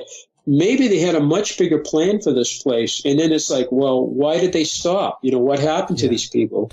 So I raised the question, and now granted the table that we're looking at, the quote unquote sacrificial table, as it's been dubbed, in so many shows, things like that. I am a big believer that your site was used more than likely for initiation of some sort. Not just with the archaeoastronomy alignments that it has, but with the alignments of caves and things like the man-made caves, the caverns, the way that they connect in different chambers, even underneath and the main reason I think this is because, in Minoa, ancient Greece, things like that, they were, even in Rome, they were known to use chambers adjacent or underneath their altars, to have the words of the god come out from underneath the altar before the sacrifice happened, things like that. Right, exactly, yeah. And you have a chamber precisely like that under the table. It's just to the left of the table, and it's actually kind of hidden too. You don't really know it's there, Yeah. I mean, this whole little wall right here is a chamber. It's almost 30 feet long. Yeah, it's almost 30 feet north and south. Yeah, and it's pretty good size. The window is, and once again, I would love to come and do acoustic measurements, things like that in there. That's funny you said that. That's funny you say that, because Scott Walters, when he did the show, he's been back many times since, but when he was doing the show, he goes, I think acoustic archaeology, he goes, you got to do a little bit more in here, because it's like the structure itself seems to be acoustical, but also even the positioning of the large slabs to the table, to me ring out acoustic, as though whoever's laying on the table can hear a message being spoken to that rock. I think they've been testing Stonehenge for that. I saw a show on about that, and it was pretty phenomenal. And there are numerous sites like that all over the world where, even when you get to, you were saying Delphi, that kind of stuff, Epidaurus, where you can strike a match down at the bottom of the theater and hear it like it's next to you at the top of the theater. That's pretty amazing. They had amazing knowledge of acoustics, Dennis, and especially for things like this. I'm curious, from the top of the table looking up, have you ever done any archaeoastronomic alignment to see if, like what constellation would be in the sky at these points of the year where the sun is over where the sun is over the site stones that you have? I think what we did, starting around 1999, I had a retired Harvard. He was a professor of the Graduate School of Architecture at Harvard University. Really nice guy. And he was so much into the design of our site. And also the other thing is water tables. He did a lot with the United States Geological Service. And I went on with him a couple times on the road to talk to some of the people in the USGS in New Hampshire. This one covers Vermont too, about what was the water like, the rivers and everything back 4,000 years ago. They really don't have any precise information. They have more general stuff. But it looks like our place was almost on a peninsula for one thing. But the architecture of the site was this other big thing.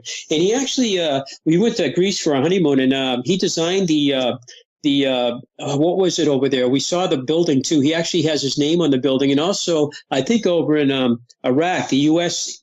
School or university, he actually designed that. So he was pretty well known in the architectural world, and he just passed away not too long ago. He lived in Massachusetts, but we used to go in the Oracle chamber and look up the chimney and try to look at stars, because they do pass overhead, obviously, the zenith stars. The sun will never really go vertical because we're 43-degree latitude.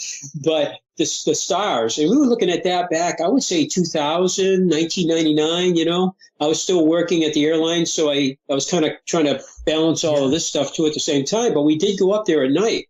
And we also had to figure out that the Earth's tilt has changed a little bit in 4,000 years too. Yeah. So we had to take that into account. That work was never complete. Yeah, it was never complete. We should do more with that, really, Well, and honestly, like I said, specifically on the days of the solstice and equinox alignments that you have where the sun and the moon rise over these stones, to see precisely which constellations are directly above that table. Exactly. Because I think that would be more of an initiation table where the initiate lays down, something like that. And the story is being told once again through the stars overhead. Yeah, I've heard even more modern day initiations. I'm trying to think of some of the groups. I'm not sure about the Masons, but there is the Skull and Bones, I think, at Yale. They do things like that with their initiates, and it's like a whole ceremony, and it's very emotional and everything, Absolutely.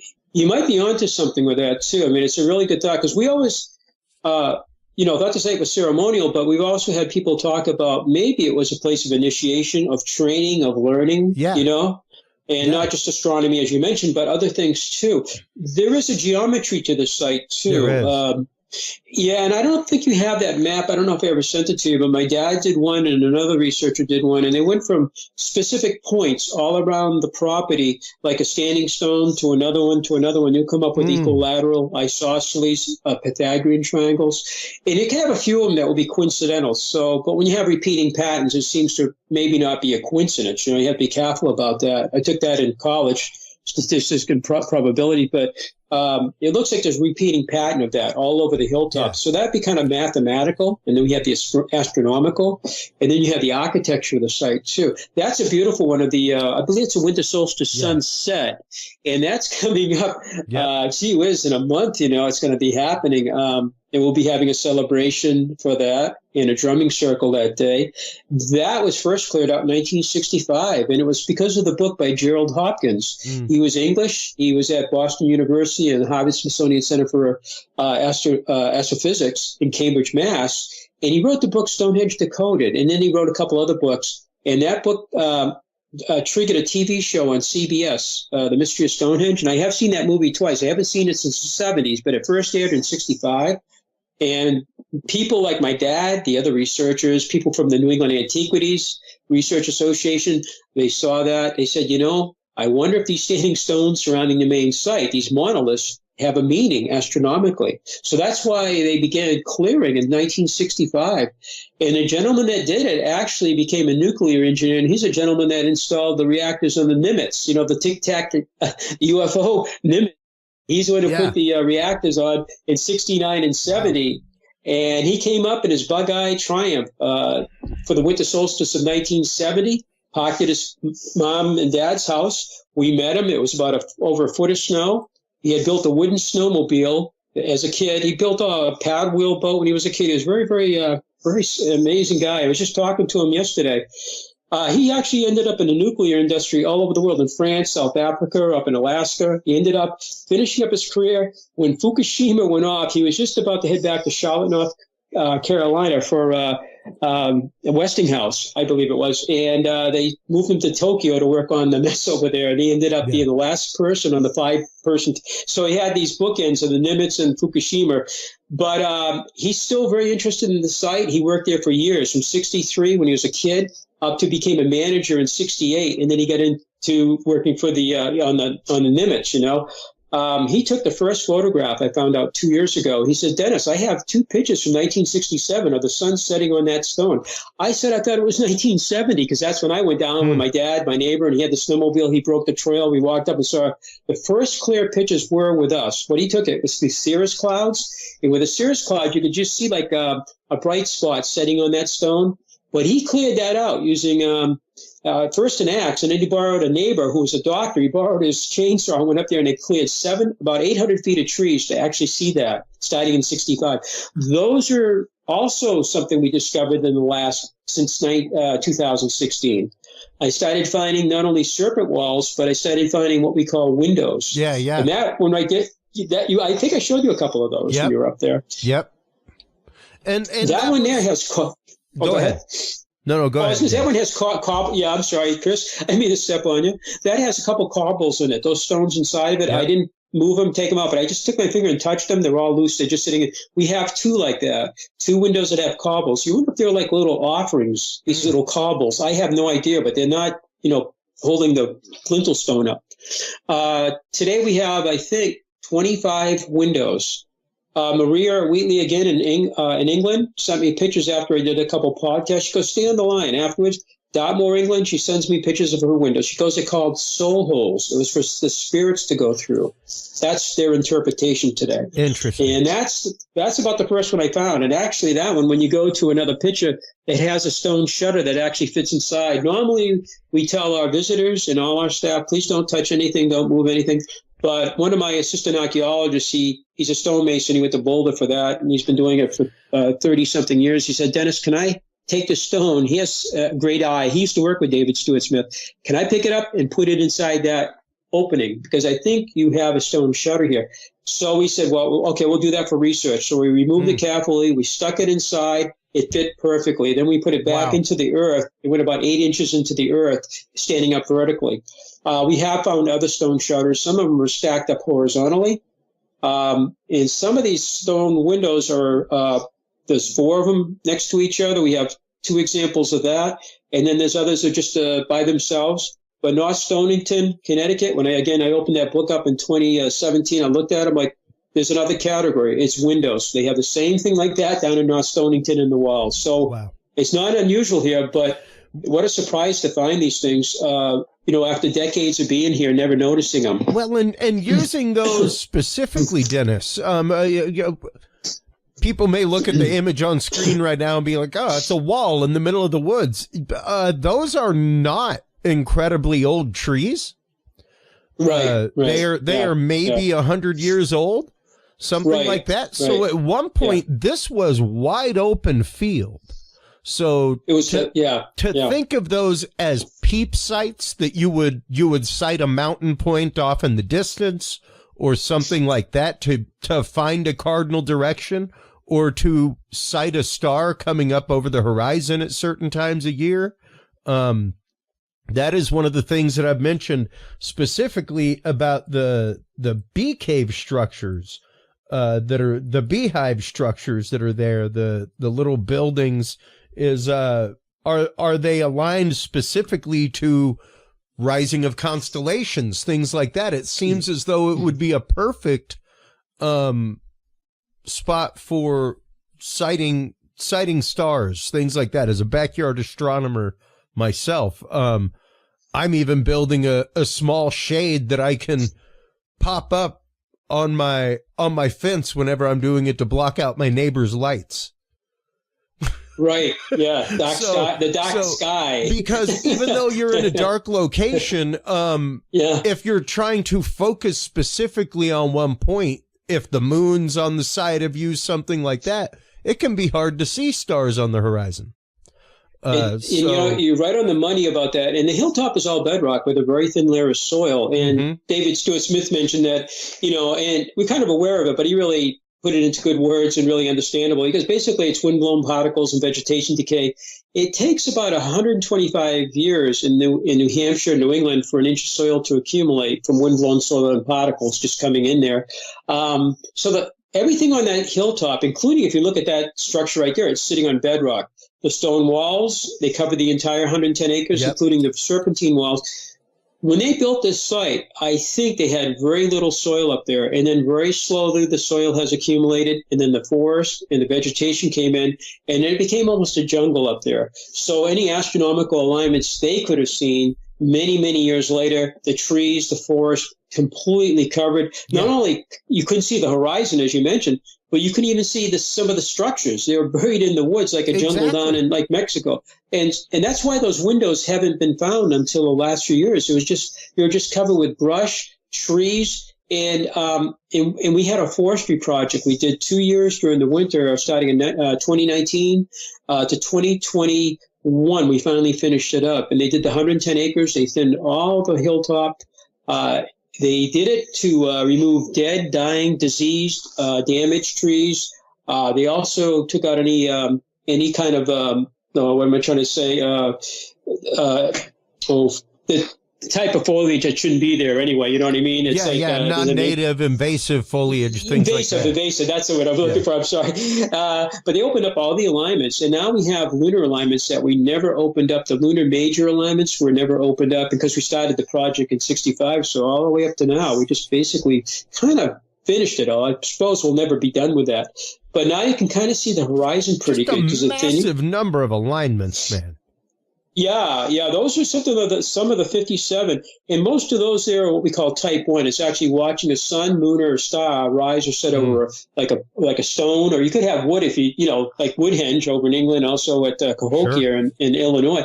But ours are stone, and you have to have a back sight and a foresight. Back sight is the one closest to where you stand. The foresight is the one in the distance you're looking at, and then you see the sun behind it, moon or whatever. Well, we have that. We have the back sight and the foresight. Otherwise, you don't have an alignment.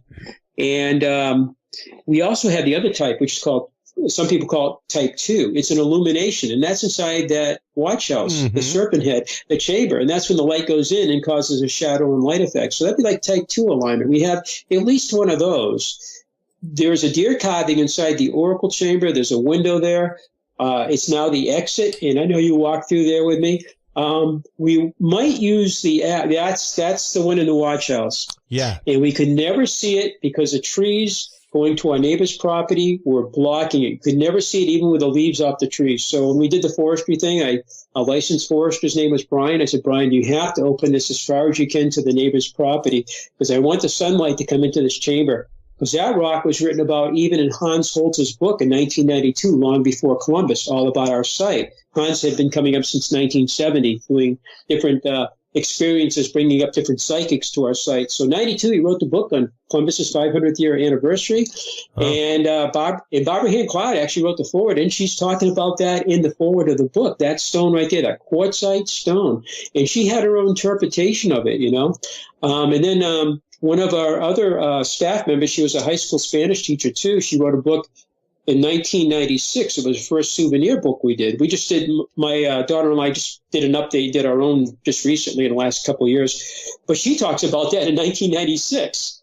And so what we found out, my friend Haley, who you interviewed down in Las Vegas last week, she did her PowerPoint presentation. She was here in 2020, and she had Sunseeker on her phone. She got into the back of the chamber.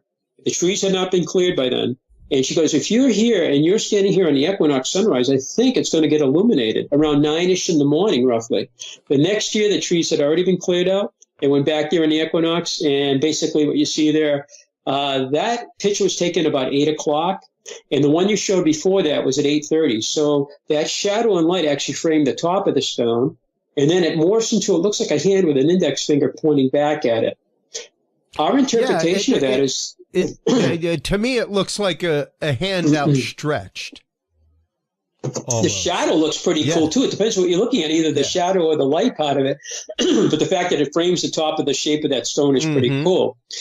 And 30 minutes later, at 8:30 a.m. in the morning, it actually turned into, it looks like a hand with an index finger pointing back at that. And our interpretation today, I've been to Newgrange in Ireland, is that this might represent, that chamber might represent a womb. And what it is a sun, the rays, the fertilization, the egg. And this illumination actually is, it's about fertility, and it's in the spring equinox. But we found out this year, 3 years later, I'm standing there at 7:30 because we have a couple other alignments earlier in the morning on the equinox, a big 8-foot slab that fell down. The sun rises over where that stone was standing.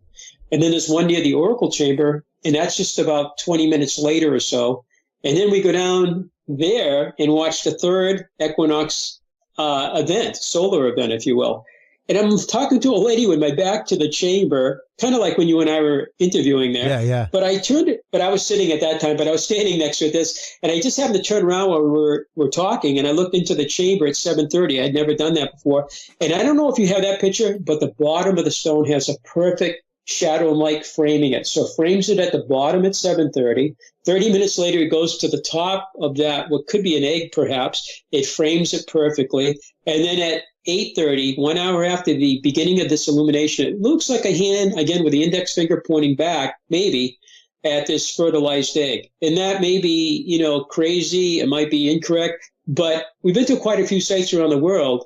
And even at Chaco Canyon on the equinox, there's an illumination. It's not the point, they have a dagger for the summer solstice, the 2 daggers for the winter solstice at Chaco Canyon in New Mexico, which we've been to. We haven't been up on the butte to see that. It's restricted. But on the equinox, the light hits a serpent and it splits the serpent with a shadow light right down the middle on the equinox. Yeah. And remember, we're talking about the head of a serpent, the womb next to it, and then this illumination. So that chamber has a lot of things going. And that boulder, by the way, is a February 1st cross quarter day. The ancient Celts called it Imbolc. Candlemas and Groundhog's Day today is around that time. Yep.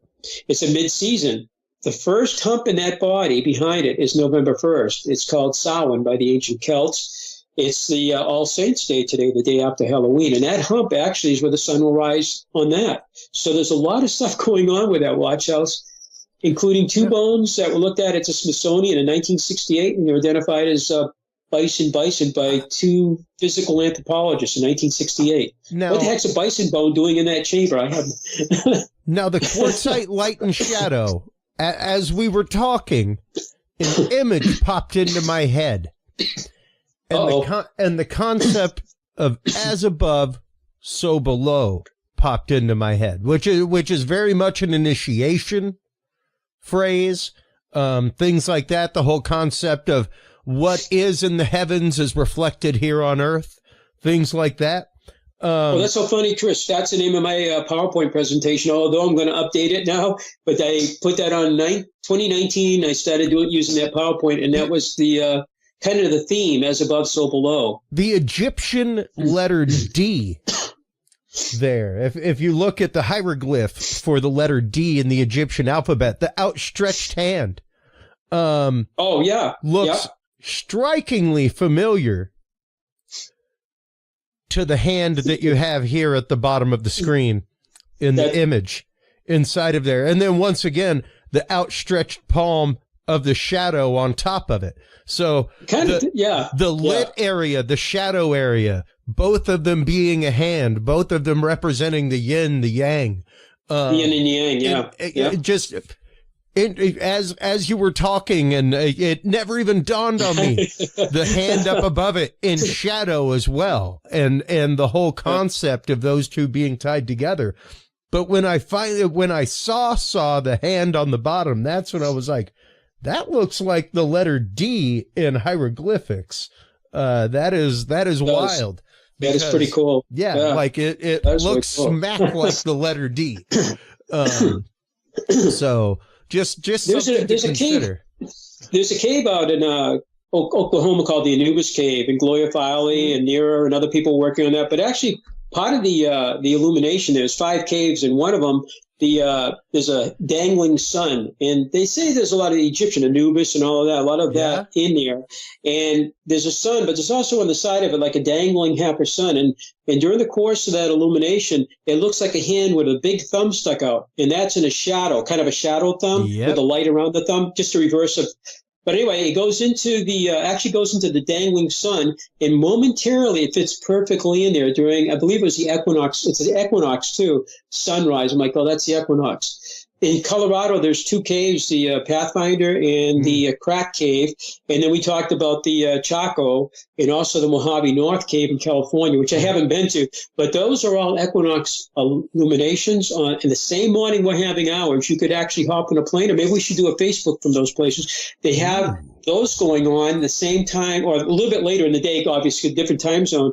But at Chichen Itza, Kukulkan's going down the staircase, 91 staircases with a shadow and light on the equinox. So there's a serpent going on there, a serpent head, the womb. So there's a serpentine equinox going on, across the U.S. and going into Mexico. You wonder, how can that be just a coincidence? I don't know, Well, and specifically when you start getting into the age of this site, and of course the rock cannot be aged. However, when you start getting into local tales of the site, when you start getting into the history of the site, when you start getting into the local settlement of the site, by Anglos, and when they came upon it, because it was there when they moved there, and when they asked the natives who lived in the area, they were like, I don't know, we've just kind of used it. It's been there since we got here. We didn't build it, but it sure is useful.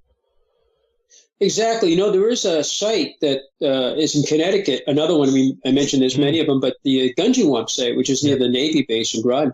And the state now has taken over part of that. And University of Connecticut's Dr. McBride, and he actually came up and visited us last fall. I think he was pretty impressed by our site. He was impressed by Gunjiwamp, but again, it's out of his realm. It's not pottery, it's not a point, it's a great big complex of stone structures. But Gunjiwamp was written about in 1654. We believe they were referring to Gunjiwamp. A guy named John Pynchon wrote to Governor Winthrop, the second Governor, John Winthrop, and he wrote to him in 1654 asking what these stone structures were. So if these were all built by our colonial settlers, why is somebody in 1654 saying, what is this, back then, But we have been using optically stimulated luminescence, and they've been doing it from here to Virginia on 22 sites. And the results are coming out pre-colonial and pre-Columbian dates. And they actually can date dirt when it saw the light of day last. So if you build a chamber and the dirt on the roof or next to it is undisturbed, you get the core. They send it out 2 years later, you get the results back. You know that the structure was there and the dirt came in after. You can kind of relatively date this, the structure, saying, okay, the dirt dated to this era, so we know the structure is at least this old. And that's what they did at our site.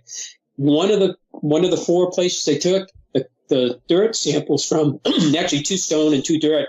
One of the dirt sediment samples came from near the end of the tail of that serpent by the watch house. Oh, wow. And the date on that was the dirt was there in 1400 AD, hadn't been, so 600 years ago. So the wall wasn't built by the settlers 200 or 300 years ago. This thing was already sitting there in 1400. That's before Columbus. And and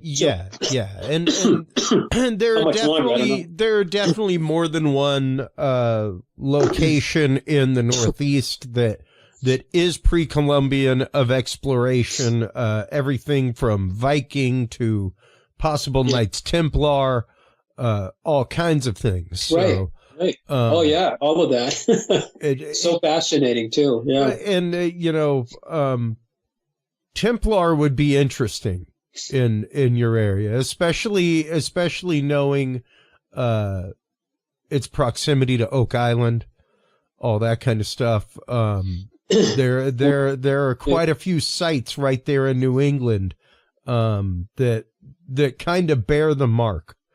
You'd like the Westford Night, which is 25 miles from us. And we actually had that full cast of that night in our visitor center. You can actually see it there. And I don't know, I think I have a hooked X out by the Glacial Cliff Shelter. We found pottery out there that was Native American that dated about 2,000 to 2,500 years old. That was a habitat site. That glacial cliff shelter is on the west side of the property. You and I, we didn't get out there because there's just so much to explore. Yeah.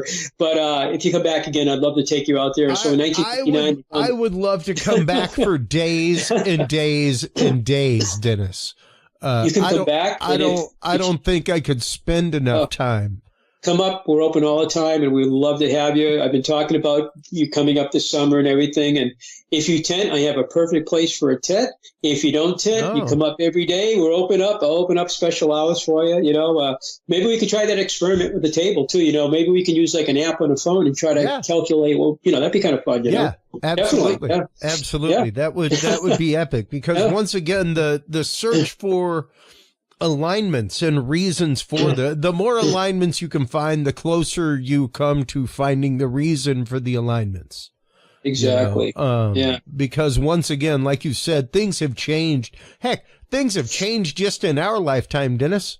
Like right now, you can look it up. Right now, the North Pole is on the move almost a mile a day. It's scary. It's scary. Yeah. So things, it's just changing. Roaming around. Yeah. It's kind of disturbing to think about. Some of these things we can help to date the construction time, perhaps, which is pretty good. Yeah, definitely. Yeah. Now, so you got to come up. You got to come up, bring the family. Absolutely. Pick a nice days. No rain, no snow you have to deal with, but. Which we're actually may have a few snow flurries coming up soon. I'm not looking. I love the winters, but I don't. As I get older, I don't like shoveling that much. Well, let everybody know, Dennis, because you guys, of course, have a YouTube channel, all kind of good stuff. Your YouTube channel is embedded on our videos page, but y'all just put a video out about the Oracle Chamber that was really cool. Here in the last couple days, you have all kinds of videos on there. But let everybody know where they can go to find out more about America's Stonehenge, where they can, if they're local, where they can go to get involved, where they can go to bring groups up. Honestly, it's one of those like, bring your kindergarten group up there. That kind Speaking of stuff. Of that, I got to get up tomorrow morning, and we got, I think, 84 kids coming up. And the school was here last week with 84 kids, and about 3 weeks ago, the same school was up for about the same number of children. So we love having school groups. After COVID, they're coming back now. Finally, that was a couple years where there was none. And but we're on, as you mentioned, we're on TikTok. We have a YouTube. We're on YouTube, as you mentioned, but we're on TikTok also, Facebook. But if you go to our webpage, StonehengeUSA.com, they can go in there, and we have links to all of this. We have a 11-minute video we show in our theater. We have a free app download. You put that on your phone. It's a mobile app, and you can do a complete virtual tour of the site, just as if you were there visiting us. So you can be on your lazy boy at home, do a complete virtual tour. If you use it when you visit us, you can walk around, and it will actually talk to your pictures and text as you're walking. And we also have a 4-page map. But the website's really good, and it has pictures, it has information, a phone number, it has email. You can also, give us a call if you have a question. We have events coming up like a winter solstice. Of course, we mentioned that. We'll have a drumming circle that day. On the 17th, we'll actually have a ceremony. The woman that's been doing it for years said, I'd like to do it on Saturday, the 17th. I'm available. So that's a few days before the solstice. And we have VIP tours going on again. After COVID, we started doing that just recently. Before COVID, I was doing VIP tours, and finally getting back into that again. So that's by reservation. And awesome. We're thinking of doing stargazing next year in the fall. Ooh. We have a huge area. We'll talk about the stars. We'll talk about the constellations. And we may have some guest speakers come in, which would be pretty cool, about astronomy, astrology, that kind of thing. We might be doing that probably next September and October, I think. Yeah. Awesome. Well, Dennis, I want to thank you so much for your time as always. I love our conversations, and your site is one of the most fascinating I have ever been to in my life. The fact that you guys keep finding more and digging into the history of this is absolutely awesome. Keep it up. We are here to support you in any way that we can, my friend. Well, thank you, Chris. And again, Craig, congratulations on your 100 and to another 100 more. And I hope I can be part of that. I love being on your show. And come on up anytime. And maybe we can try a couple experiments, with some of the apps we have. It'd be pretty cool. Thank you again, Chris. Thank you so much. Just say hi to your family for me. Most definitely. Hold the line while we close things out with the audience, Dennis, while you are online checking out everything from Dennis Stone and America's Stonehenge over at Stonehenge USA, folks. Make sure to stop on by Curious Realm. CuriousRealm.com is where you can go to like, follow, subscribe. We also have a new AI. If you go to CuriousRealm.com/AI, you can ask our chatbot questions, things like that. You can also go to CuriousRealm.com/videos and easily subscribe to all of the videos from our guests. Thank you so much, everybody, for tuning in as always. Thank you so much for your open hearts, your open minds. That is what makes a conversation. That is what allows for conversation and for growth of humanity. Take care of yourselves, take care of each other, and remember, stay curious. We'll talk to you soon. Bye-bye. Thank you for tuning in to this episode of The Curious Realm. Stay tuned for more guests, forbidden topics, and hidden truths. Download the official Curious Realm app and view the Knowledge Vault on our website, CuriousRealm.com. Follow us on social media by searching Curious Realm. Curious Realm is available on your favorite podcast services, as well as YouTube, Roku, Amazon Fire, and Apple TV through the APR TV app, available on all app markets. Curious Realm is a proud member of the HC Universal Network family of podcasts. For more great content or to become a sponsor of Curious Realm or other podcasts, visit hcuniversalnetwork.com today. Thanks for listening. Stay curious. And remember, the other side is always watching.